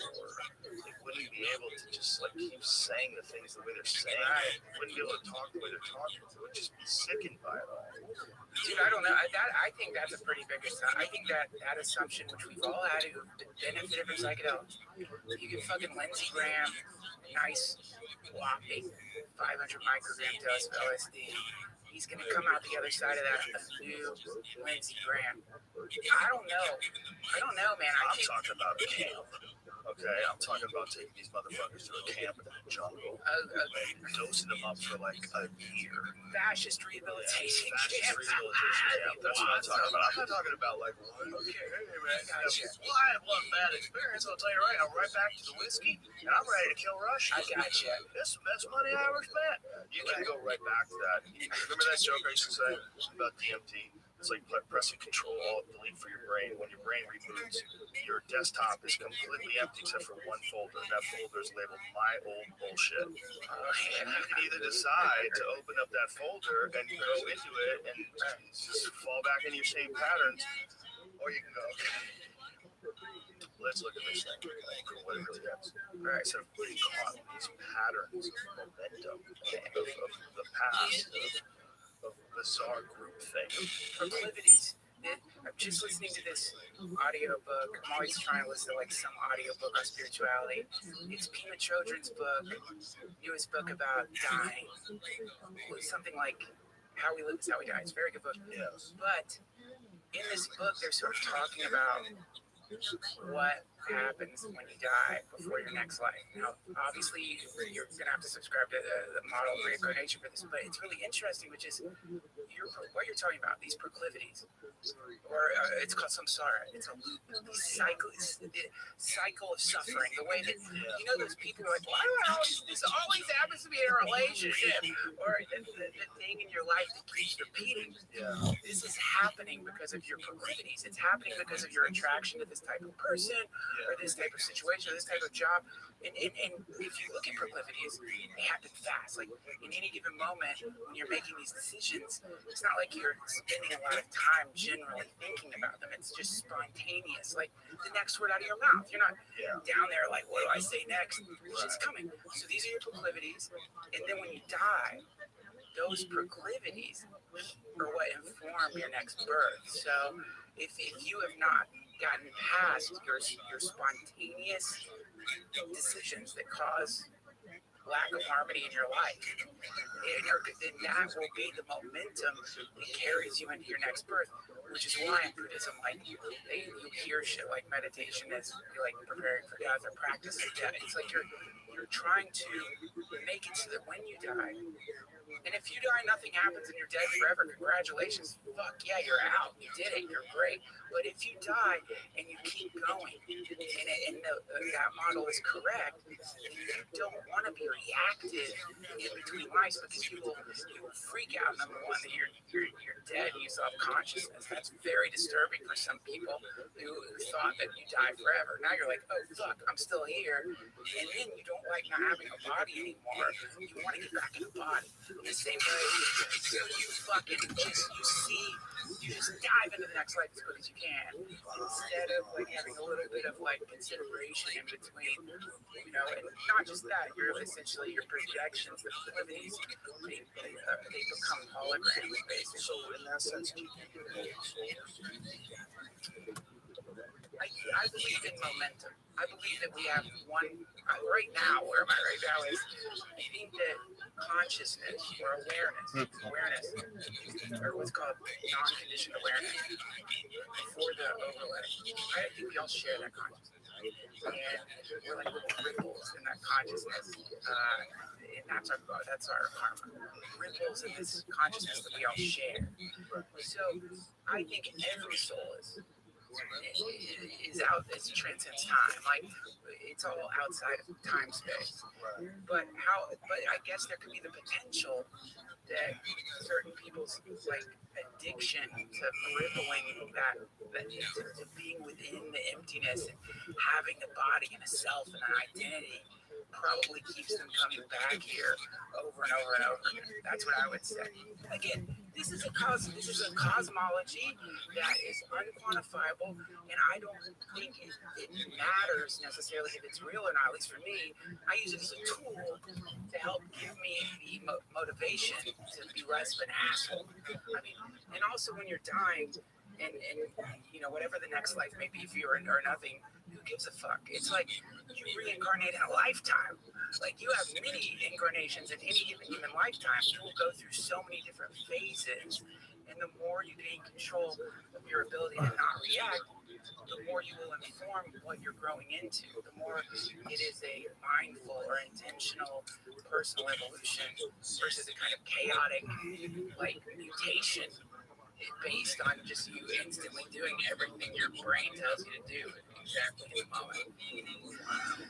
You know? So just think that's very accurate. That very much resonates with me. You're saying that like that. Because you kind of are like reincarnated as you develop and grow as a human. And you have to. Maybe that was like the analogy for the Bible. That was what that was about. What? Like the reincarnation. Like who knows what the fuck they really meant when they wrote those things? It's so hard to tell. For me, I think unless you could go back and read, like, have you ever read anything that's like translated? Like someone tweets something in Russian, like there's a lot of MMA fighters, they'll tweet something in Russian and I'll translate it. It's a little broken, garbled. Yeah, it doesn't make total sense because the structure of the language is so different than ours. That's the Bible. If you could translate, first of all, if you could go back to the oldest version they have, which I think the oldest version is the Dead Sea Scrolls. That's the oldest version of the stories that wound up in the Bible. It's not necessarily the Bible. It's some stuff in the Dead Sea Scrolls didn't make the cut for the like it didn't get in there. But a lot of the stories are kind of similar. But there's a lot of wild shit in there. Oh my god, a lot of wild shit in the Dead Sea Scrolls. I know. I mean, there's a lot of wild shit in the standard Bible they put in hotel room drawers. But just imagine that that's the origin, right? So that's these animal skins that they found in clay pots in Qumran. Yeah. And they do DNA tests on the animal skins to make sure that they align the pieces because it's all fragmented and broken apart. I have no idea. So they have to figure out how to do. Yeah, you have to have the same animal. So it's like, okay, well, this is the same animal skin. Could we run a DNA test on it? And so then they get all the. It took forever. It took forever for them to do this. That's why that John Marco Allegro book is so fascinating. The Sacred Mushroom and the Cross. Yes, so that book is fascinating because that guy studied the devils for 14 years. And he was an ordained minister. He became agnostic when he started studying theology. He's like, wait, hold on. Let me reserve judgment. And he was a straight scholar. And it was his determination after all these years of studying the Dead Sea Scrolls that the entire Christian religion was a misunderstanding. That what we think of it as today, what it really was about the consumption of psychedelic mushrooms and fertility rituals. And that it was all baked in stories. And that the stories, like even like the apple, like the forbidden apple, I mean, they're talking about the Amanita muscaria mushroom that would look like an apple. Yeah. It's just red, and apparently even the translation of it, in some people translated it to red instead of like that apple the term, that it actually means red. That's what they're trying to say. They're not even trying to say apple. Yeah. we've just converted into an apple because that's the best, that story. The way that story comes together, that you don't listen to God, you eat the apple, and then, oh, fuck, now you ruined everything. Yeah. And that's kind of what he's saying about the whole idea of these psychedelic mushrooms, that they're hiding these things from their conquerors. They're hiding these things from the Romans. Right. So they imagine if you had access to God and you had a marauding, intrusive army that's about to come in, but you want to document all this stuff. Right. You have to kind of fucking document it with parables. Yeah, hide it. To hide it in stories.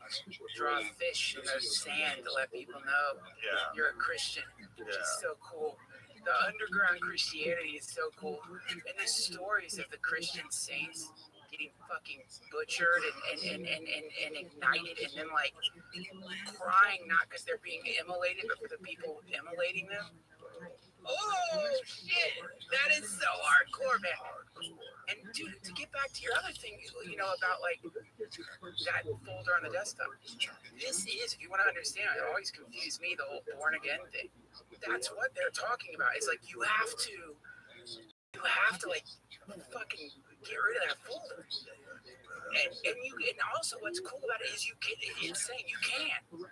You don't have to like be that. You don't have to like continue on this like dark, shitty, neurotic, sad, depressed, selfish, greedy, angry, shadowy life. Like in any second, there is a way to enter the kingdom of heaven, which is apparently here, like stepping into another universe. What the Gnostics called gnosis, to wake up to like real reality and not the reality of the demiurge, which is what I would say if you want to find like what the demiurge is. It is the hypnotic zeitgeist that's being presented to us by hierarchical power structures that presents a universe of suffering and sorrow and hell with no solution ever offered.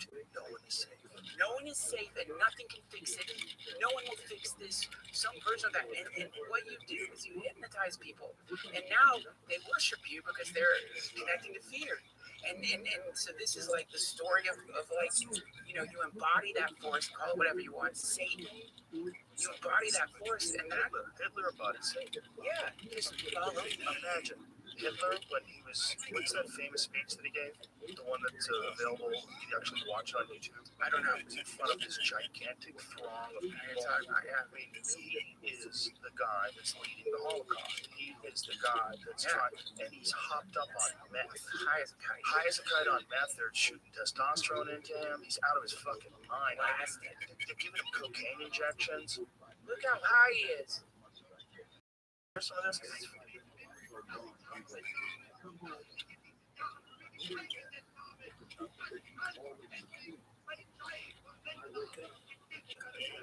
Now, if you're a regular person and you see someone talking with this kind of power, bro, you've seen him tweaking out the Olympics. Oh, dude, that's my favorite. Incredible Just how high he is. Hardcore tweaking. See if you can find that. Hitler tweaking. But see, that speech is fascinating because you're seeing it from there. But there's some speeches where you see like the size of the crowd that he was rallying for. Yeah, there he is tweaking.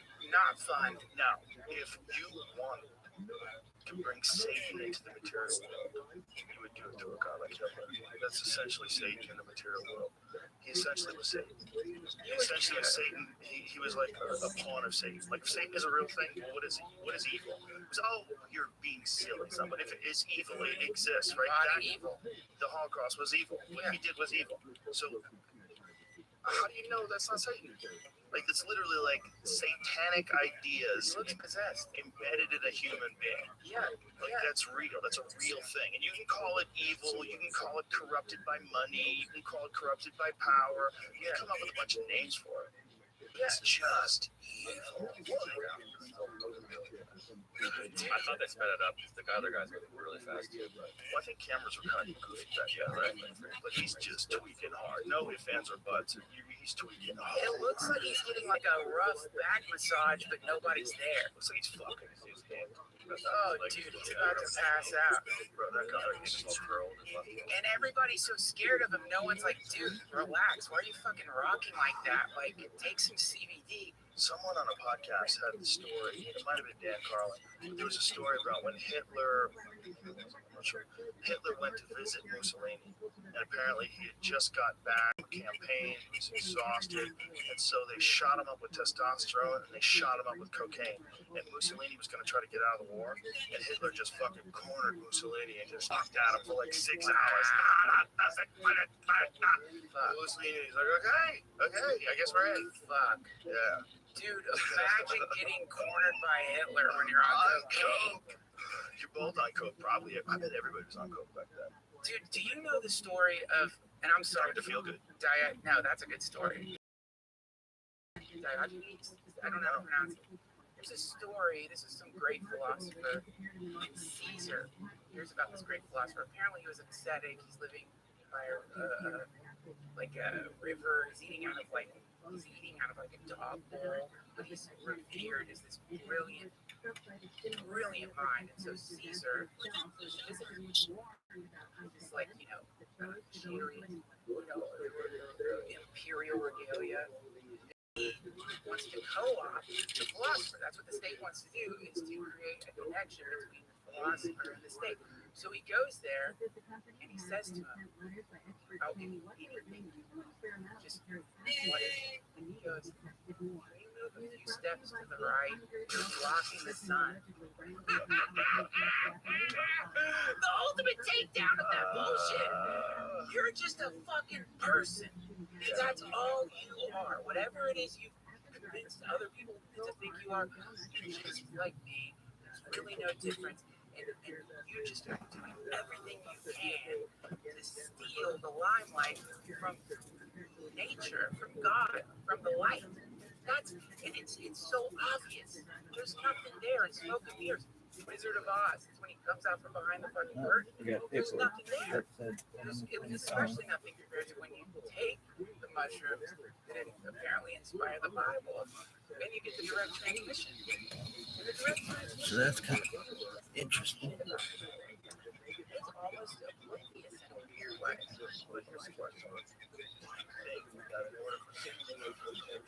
Sometimes people like that have to exist as an outlet. Then that's what wakes people up. That's what it needs people to understand. You just can't just let these feed their minds run civilization. You just can't. And you gotta get involved. If you don't get involved, they stay in power. Right. And the same fucking system corrupts your children, their children, everyone's children in the future. Everyone's a prisoner of this fucking stupid thing. And it's not worth it. It's not worth it even for the people that are perpetuating it. You're not gonna live. You're gonna live, you're gonna die, and everybody's on the same fucking path. We gotta make it better for everybody. The only way to make it better for everybody, the only way to make it better for everybody is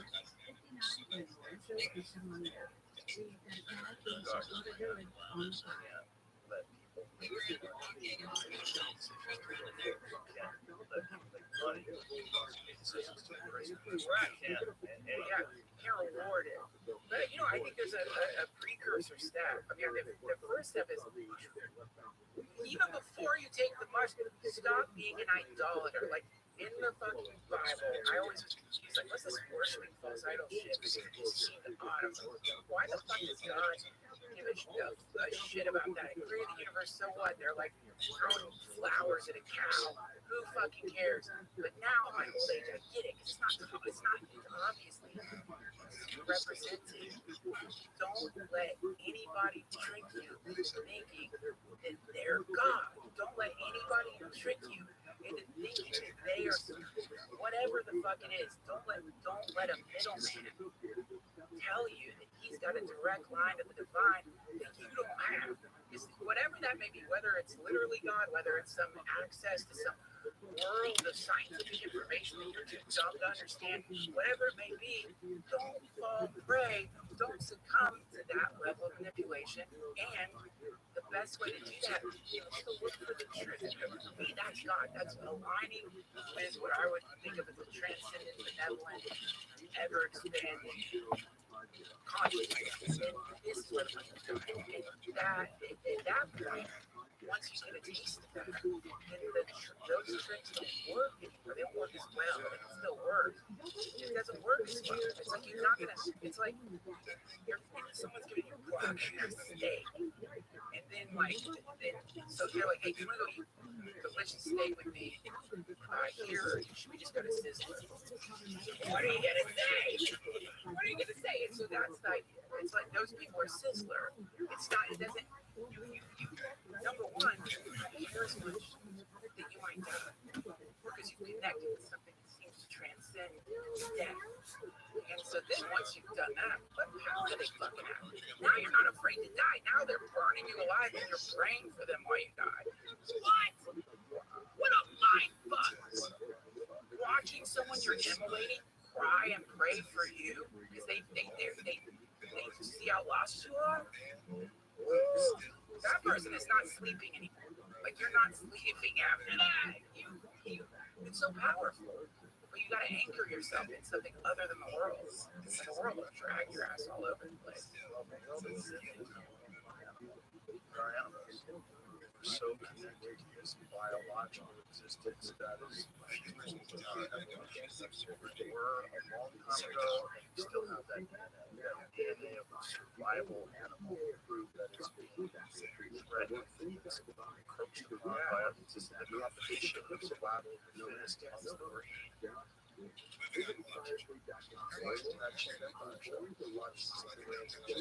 we're an accelerated version.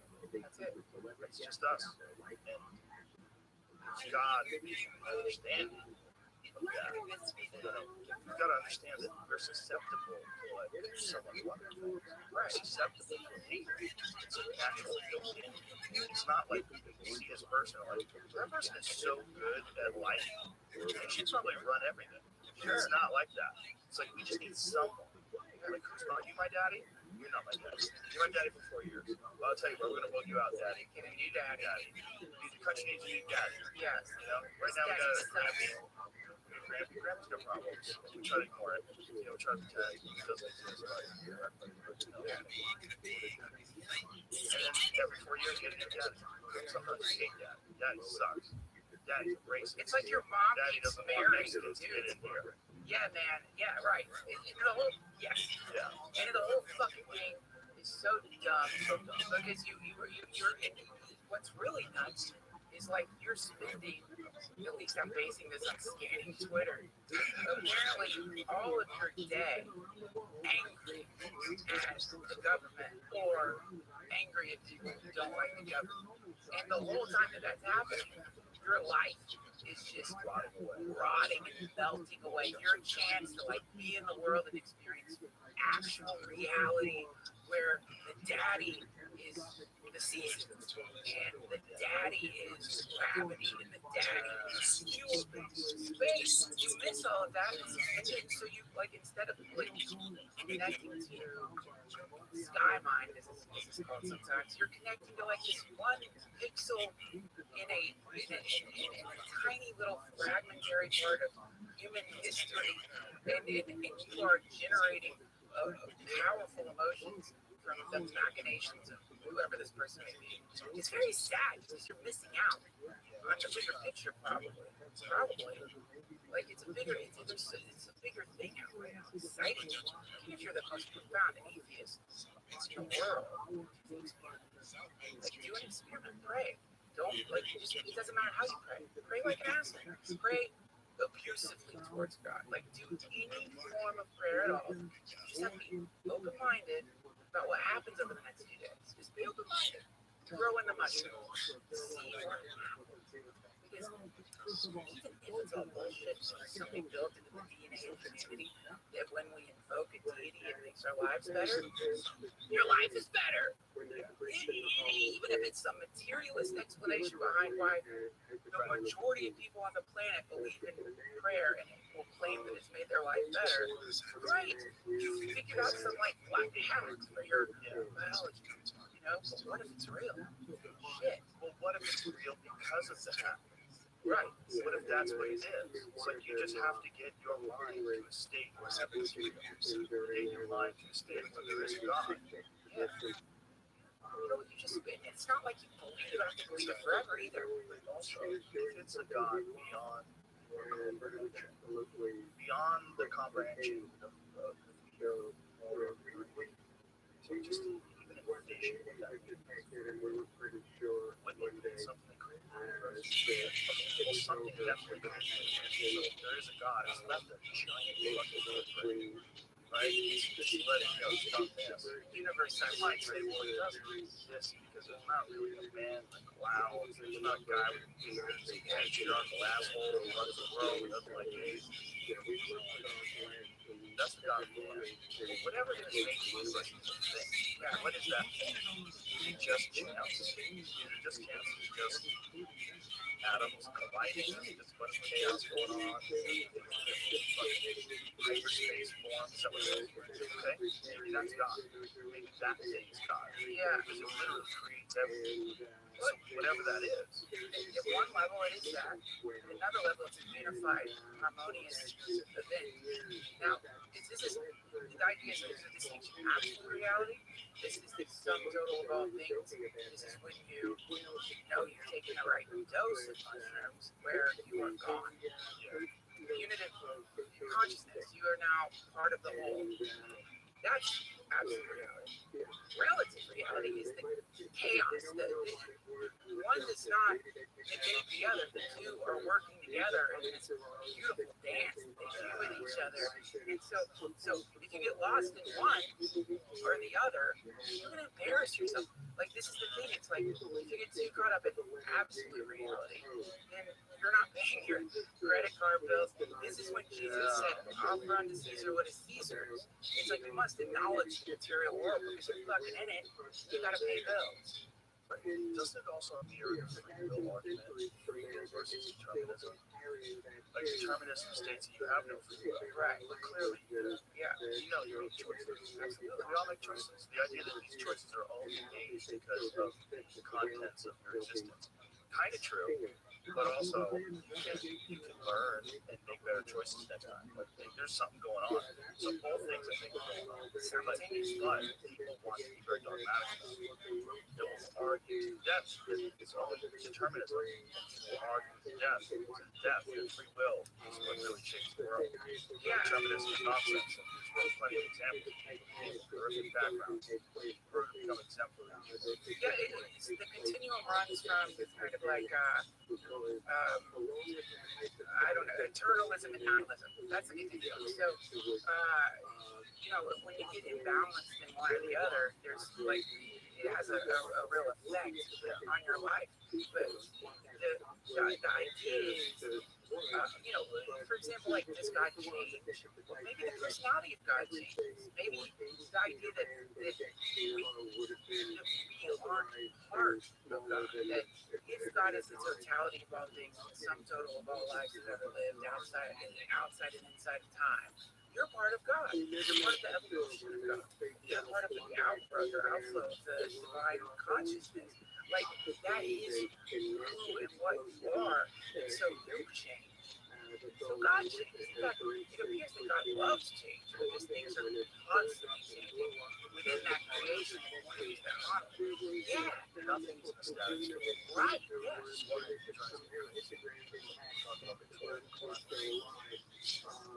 Listen, we should definitely stop with the we should definitely stop releasing CO2. We should definitely stop doing all this. We should definitely stop the harm that industrial agriculture.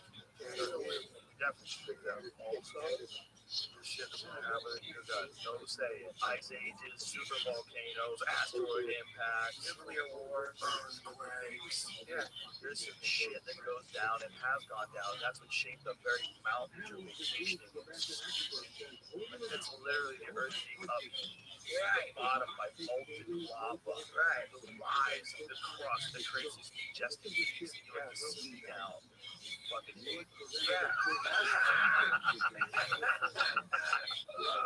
We have to protect nature. Like, nature's not gonna protect you. I'll tell you that. It'll shake everything off and start again every fucking million years it wants to. I think it's very scary at first. really acknowledge the reality of how finite you are and how the planet you're on is uncontrollable. And maybe we make some shifts. Somebody obviously, clearly, carbon emissions. Other thing you said, obviously. First of all, obviously, everyone wants clean water. Everyone wants clean air. We all want that. Stop acting. Stop pretending some part of your species is like somebody dump some oil in that fucking ocean out there. I want some. It's very condescending, and I think it's like not productive as your goal is to get everyone on board. Telling half of the people or whoever that they're fucking idiots is not going to get them to figure out. Like there needs to be a little more compassion towards those people. But yeah, man, to deal with the real truth, which is like no one's going to remember you in about 200 years. No one will think about you. No one's going to remember you. No one's going to care about you. No one will visit your grave. There will be no one dreaming of you because they're going to be dead and you're gone. And it doesn't matter. Because you're gone. You're out. You're out. You're out. So we did a good job of informing you of everything you learned around and the hug is many people say they miss you. That's about it, buddy. We're all on some weird infinite journey. Some people got a little confused in thinking that what they don't understand that their attempt to like quote save the planet, which again please do, is actually an attempt to keep yourself from dying. That's 100%. Right, that's what it is. It's all It's also a righteous ideology to attach yourself to. That's a problem with all environmental movements. A lot of people that run them don't do that. And there's a lot of people that are running them. They're beautiful, amazing people that really do just want to change the world. And there's people that attach themselves to movements. If you attach yourself to a righteous movement, you must be a righteous person. So it exonerates some of all their shitty personality traits because they can say, hey man, I'm fucking doing this for the earth. You know, and they have all this shitty fucking energy that's attached to a cause that you probably support. yeah. You're like, hey man, but how about fuck you? And then you don't even like the environment anymore. Now you want to use plastic straws. Fuck the turtles. Yeah, man, I just don't see how a strategy that has built into a condescending aggression is going to create the massive change that you are prescribing. How the fuck is it even going to work? How's it possible? You are ignoring the entire human biome and the psychology of that biome. What are you going to do? Shame people into like into not using plastic? Are you going to humiliate people? How does that work? It doesn't work. It's never going to work. Yeah, it I doesn't. saw a fucking online that was made. It was a paper straw in a plastic package.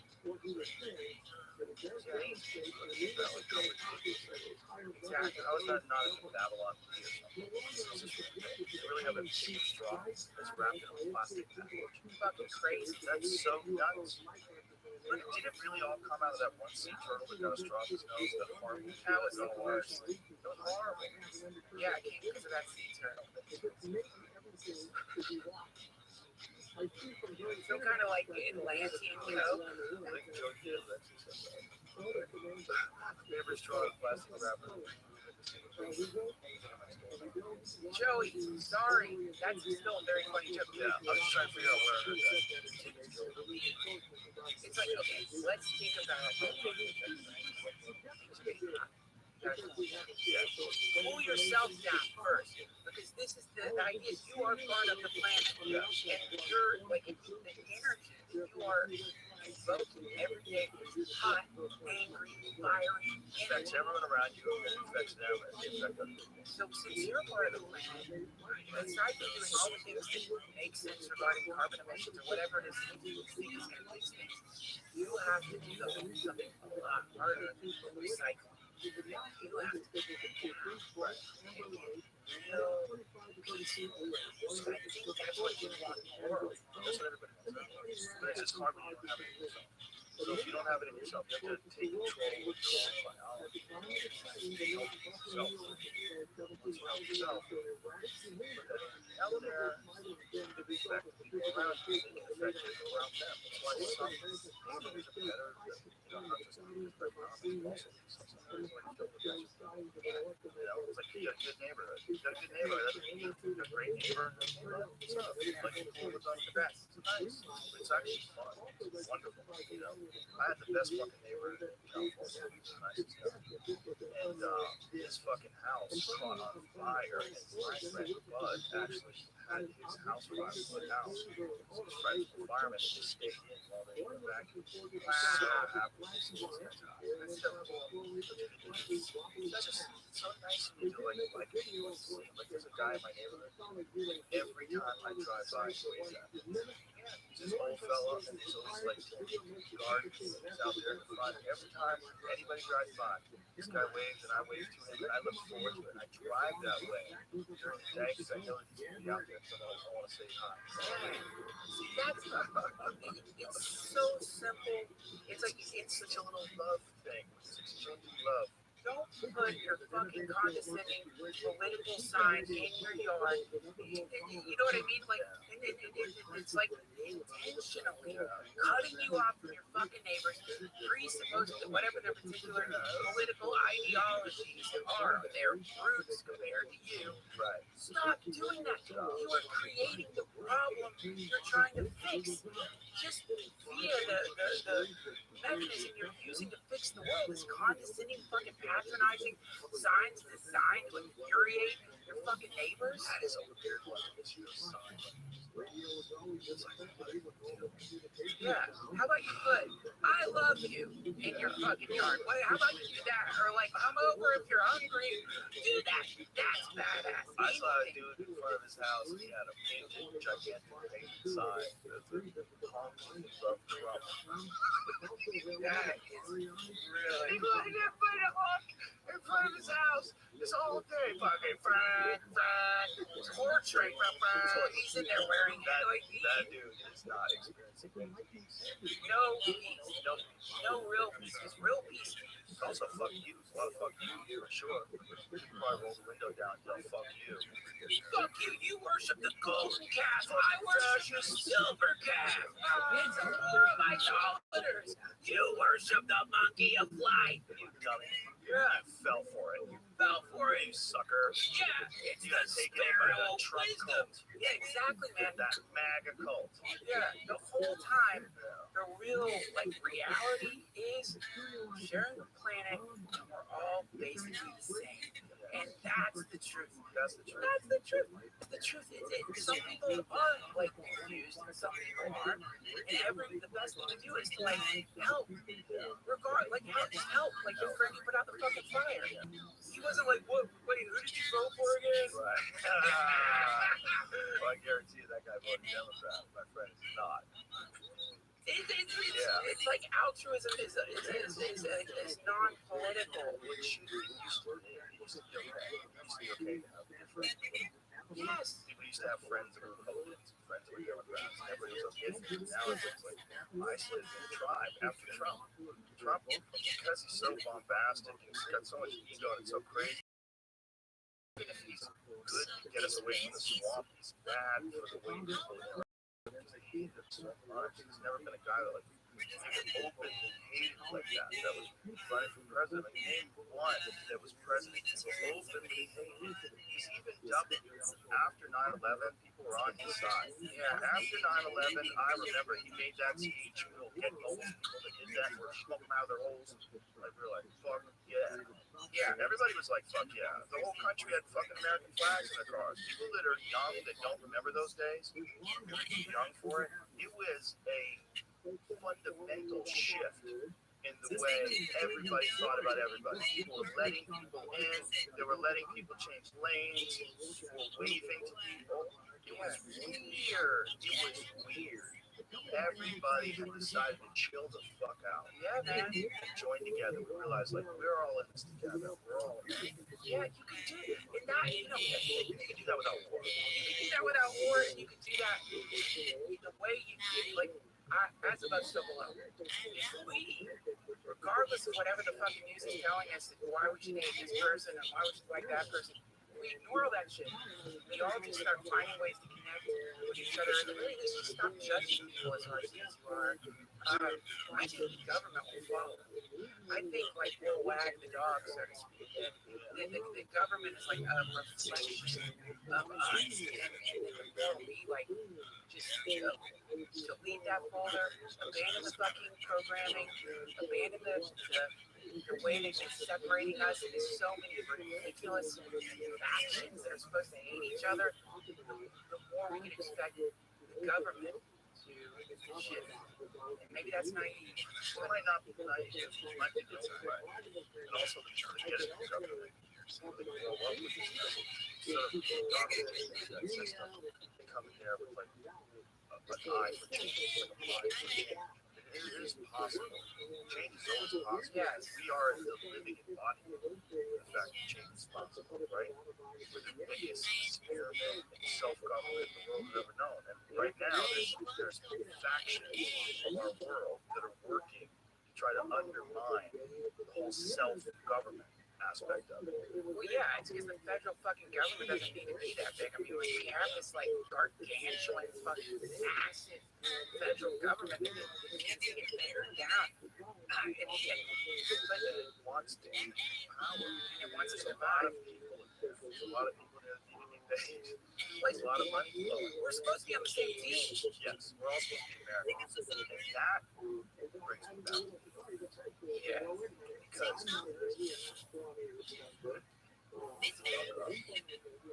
to how this whole thing works. Is it always comic forward? Always here talking about us having Brazil, the documentary, contact. It seems like there was a crash UFO. It seems like there's a crash UFO question. And it's like,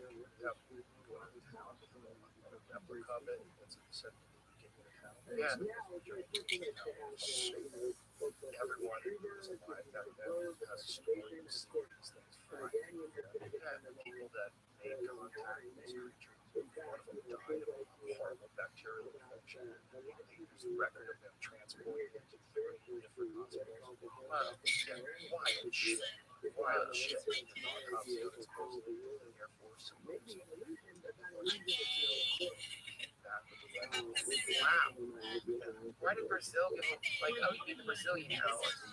Why did they give away their UFO? Probably governments could aid that, has to help with that. There's a lot of weird shit going on. There's one country that does possession of crashed UFOs and has a whole division, a secret division where they find crashed UFOs and retrieve them. And this is what this guy came across and said. Yeah, he said they are in possession. They're lying to Congress. They're not showing Congress this. And they're not showing the American people this. But if we did, how much of, I mean, this is Ronald Reagan's speech to the United Nations. You ever heard that speech? Yeah, sure. It's amazing. Yeah, Because it made all the people who right. It's real! But there was nothing forever. Nothing. You used to be a UFO fanatic from like 1980 to like 2017. You gotta be more. I was wrong. Look, I was one of those guys. But you had, it was not much. You weren't getting much. You occasionally get a book. I remember Roswell. You had Roswell. you did have Roswell, but you also had some weird stuff. One of the weird things we had was the abduction film. That was very interesting. That the guy from Harvard, John Mack, did all those hypnotic regression sessions. People claimed abducted. He really said that. Yeah, he really said that. But apparently, like questions, question of whether or not you read people's blogs.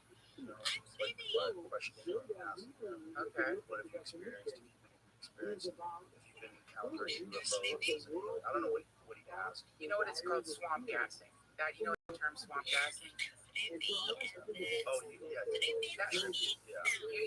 So people are having legitimate experiences all around the fucking planet, and then people are like, they're all crazy, or they were all tricked into saying something.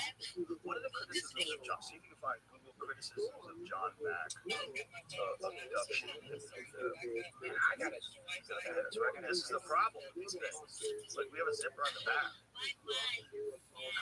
Yeah, I got like a You guys sent me Bart. Should we end this? We're around like 4 hours. 4 hours? Yeah, it's been 4 hours. Dude, we can't end it on the middle of a UFO thing. We gotta finish out the. I will piss in my fucking furry outfit. Well, we don't have to. No, I mean, I like that's something. I don't want that's something Meow Meow does. What do you got? John Mack. Oh, John Mack. Yeah. You all right over there with your pee? It's hard, right? It's hard to concentrate. Meow Meow likes to be on it. No, don't do it. Your eyes already done that. Ours pisses your half a dozen. The old one, these are like pissing kombucha bottles. Yeah, so he interviewed all those children in Zimbabwe that had a mass sighting. That one's crazy. Very compelling. Because all these kids have the same story. Talks different from adults. Look, man, if these fucking whistleblowers are telling the truth, we have this. And these kids are telling the truth, which makes way more sense than they're all just lying. They're all the same story. Yeah, It doesn't make sense. it's gonna be so fun to go back through every single one of these events that we have rolled our eyes at from the perspective that we have UFOs. He plays some of the dreams. When I remember reading about this, though, I read that anti-medical, like the same what we're hearing right now. He spoke to all these kids in like a big room. It was like 60 kids. He talked to them all about it. Was like meeting them on questions. He did that in a couple of bids. Then when they're in this environment, we talk to them someone, they're kind of all in that very interesting. I don't know if that's exactly what happened, but that's what I read. Let's listen to the kids talk.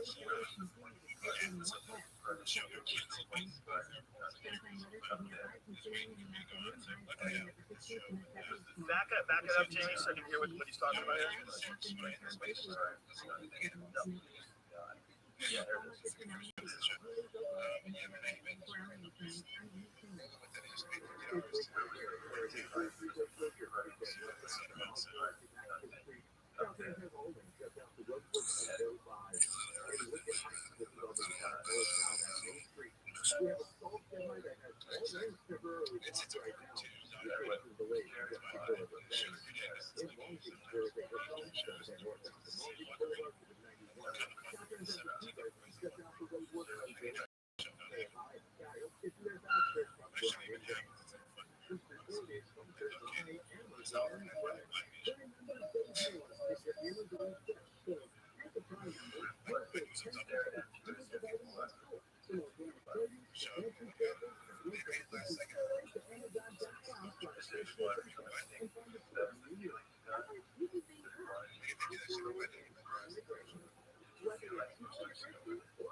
So if we know now,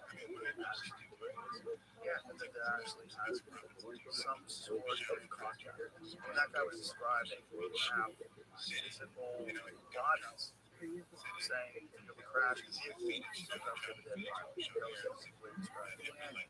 Shit. I mean, shit happened. So imagine you're in Zimbabwe and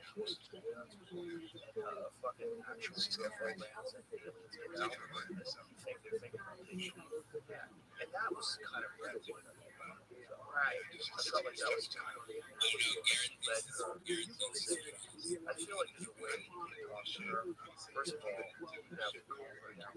my strategy is never very relaxed on the first level. After like the first two weeks, what do you like to do? Start to go. What's your favorite subject? Sports? What do you like? Just talk about kids like to talk about things they like to talk about. Right. So that's why this happened. But tell me what happened. Just let them talk. They don't say because you feel like this country will take you. Right. Like don't plant my thinking. Yeah, I think it was a little bit. That was said. So why was it? Right. So what felt you? It's like You're right. sure. Your eyes look at you like this. And glaring. Dude, that would be the worst, but it's saddle. It's called a terror. It's like a way bigger than life. They're fucking huge predatory birds. Terror birds? Yeah, Google terror birds. There was these ancient birds that lived.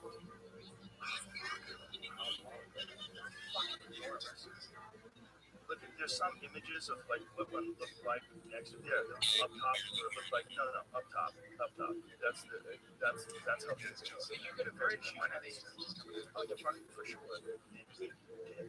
It would swallow you whole. You ever see like a fucking pelican swallow a seagull whole? That would be what it would be doing to you.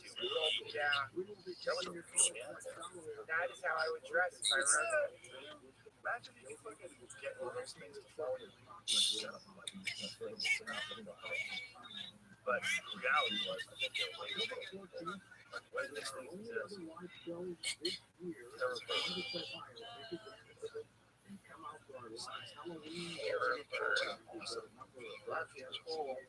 It range from 3 meters to 10 meters.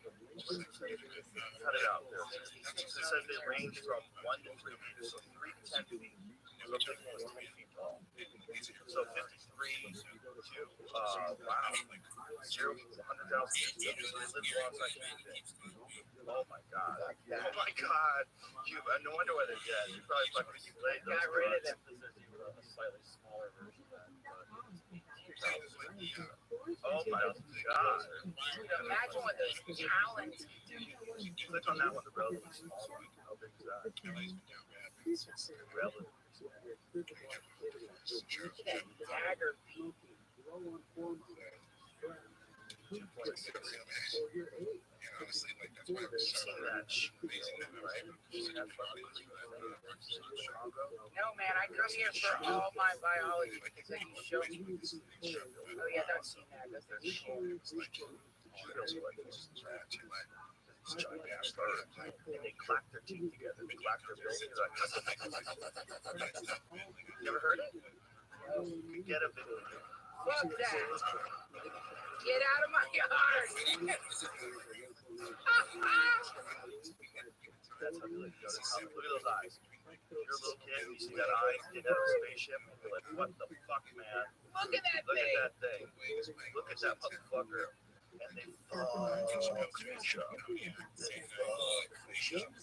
There's a crazy video of a shoe-bill. There it is. A snakehead fish. So those snakehead fishes, those fish get out of the water and they walk on land to try to find more water. So you have this fucking dinosaur fish getting eaten by this dinosaur bird. You finally make it out of your lake. Yeah, that fucking thing. We're so lucky we got born as humans. He's walking like this, like Jesus trick. Give me the water. Give me the water. Nope. No clamps of death. Look at those. Look, you showed up. You're burning these birds. That's so meta. 2,000 episodes. 2,000 episodes, my brother. You've been there from the very beginning. So we've got some of my very favorite fun podcasts. I think this is my favorite one.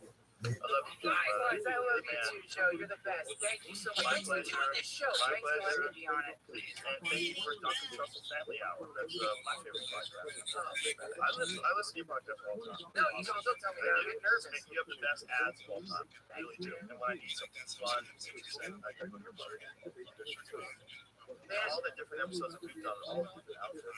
I think my favorite was when we were dressed up like clowns and recorded us on Fox News. One of the greatest moments of my life. Well, they'll probably do that with this whole furry. Joe, can I plug one show? Coming up, Dania Beach Improv. You can find the ticket links at DuncanTrust.com. I'm so glad you're out here too. Oh, thanks for luring us all out here, man. It's like we love Austin. Thank you. I love Austin too. Dania Beach, Oh, oh shit! I put a, oh, that's so weird. Oh my God, that's nuts. That's nuts. How is that possible? I don't know, man, because I generated that with an AI.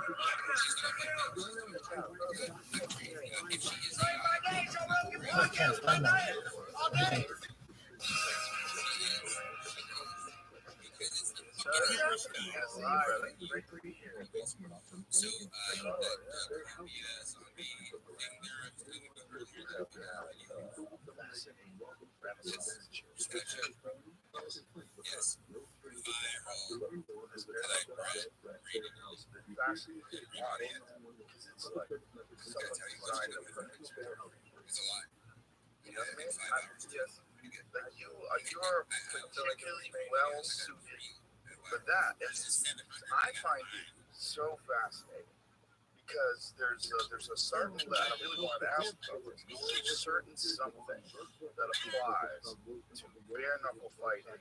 That just it's like there's a pain and there's a danger and there's a wildness of it that even some very great fighters they get to a certain they're in there and they're like, I don't like this. They're too used to gloves, they're too used to whatever they're used to. They don't want that experience once they find it, once they're in there.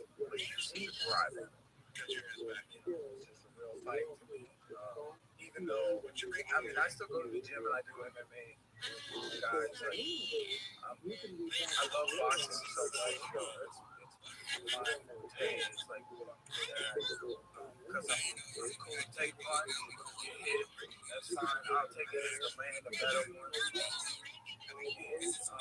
In bare knuckle, there's a lot of opportunities to fight guys. I did fight Julian Lane, who had experience. He had 9 fights in it. He fought. And then I fought two guys who had experience. So, but it's easier to like, let's talk about this. First of all, Michael Bell. That guy's watching him fight. It's a guy that I kind of predicted one day. I was like, the one skill that you don't see a lot of in MMA is crazy blitz point fighting style. Because those guys can cover crazy distances. Those really good point fighters. He's a good point fighter. And he was the first guy that kind of showed how that style could apply in MMA. So so hard to hit. And it takes like 3 hours. And then to leave for 15 minutes and then come back. It's definitely boxing. Yeah. He did a couple guys boxing. But it's, because he's good at MMA. After I beat him, I thought, trying to make that fight happen in MMA now. But I did feel like I would overpower him grappling wise. But his legs are very dangerous. That last guy he fought, he kicked him in the legs. It's very dangerous. That's not the knockout side. Yeah, his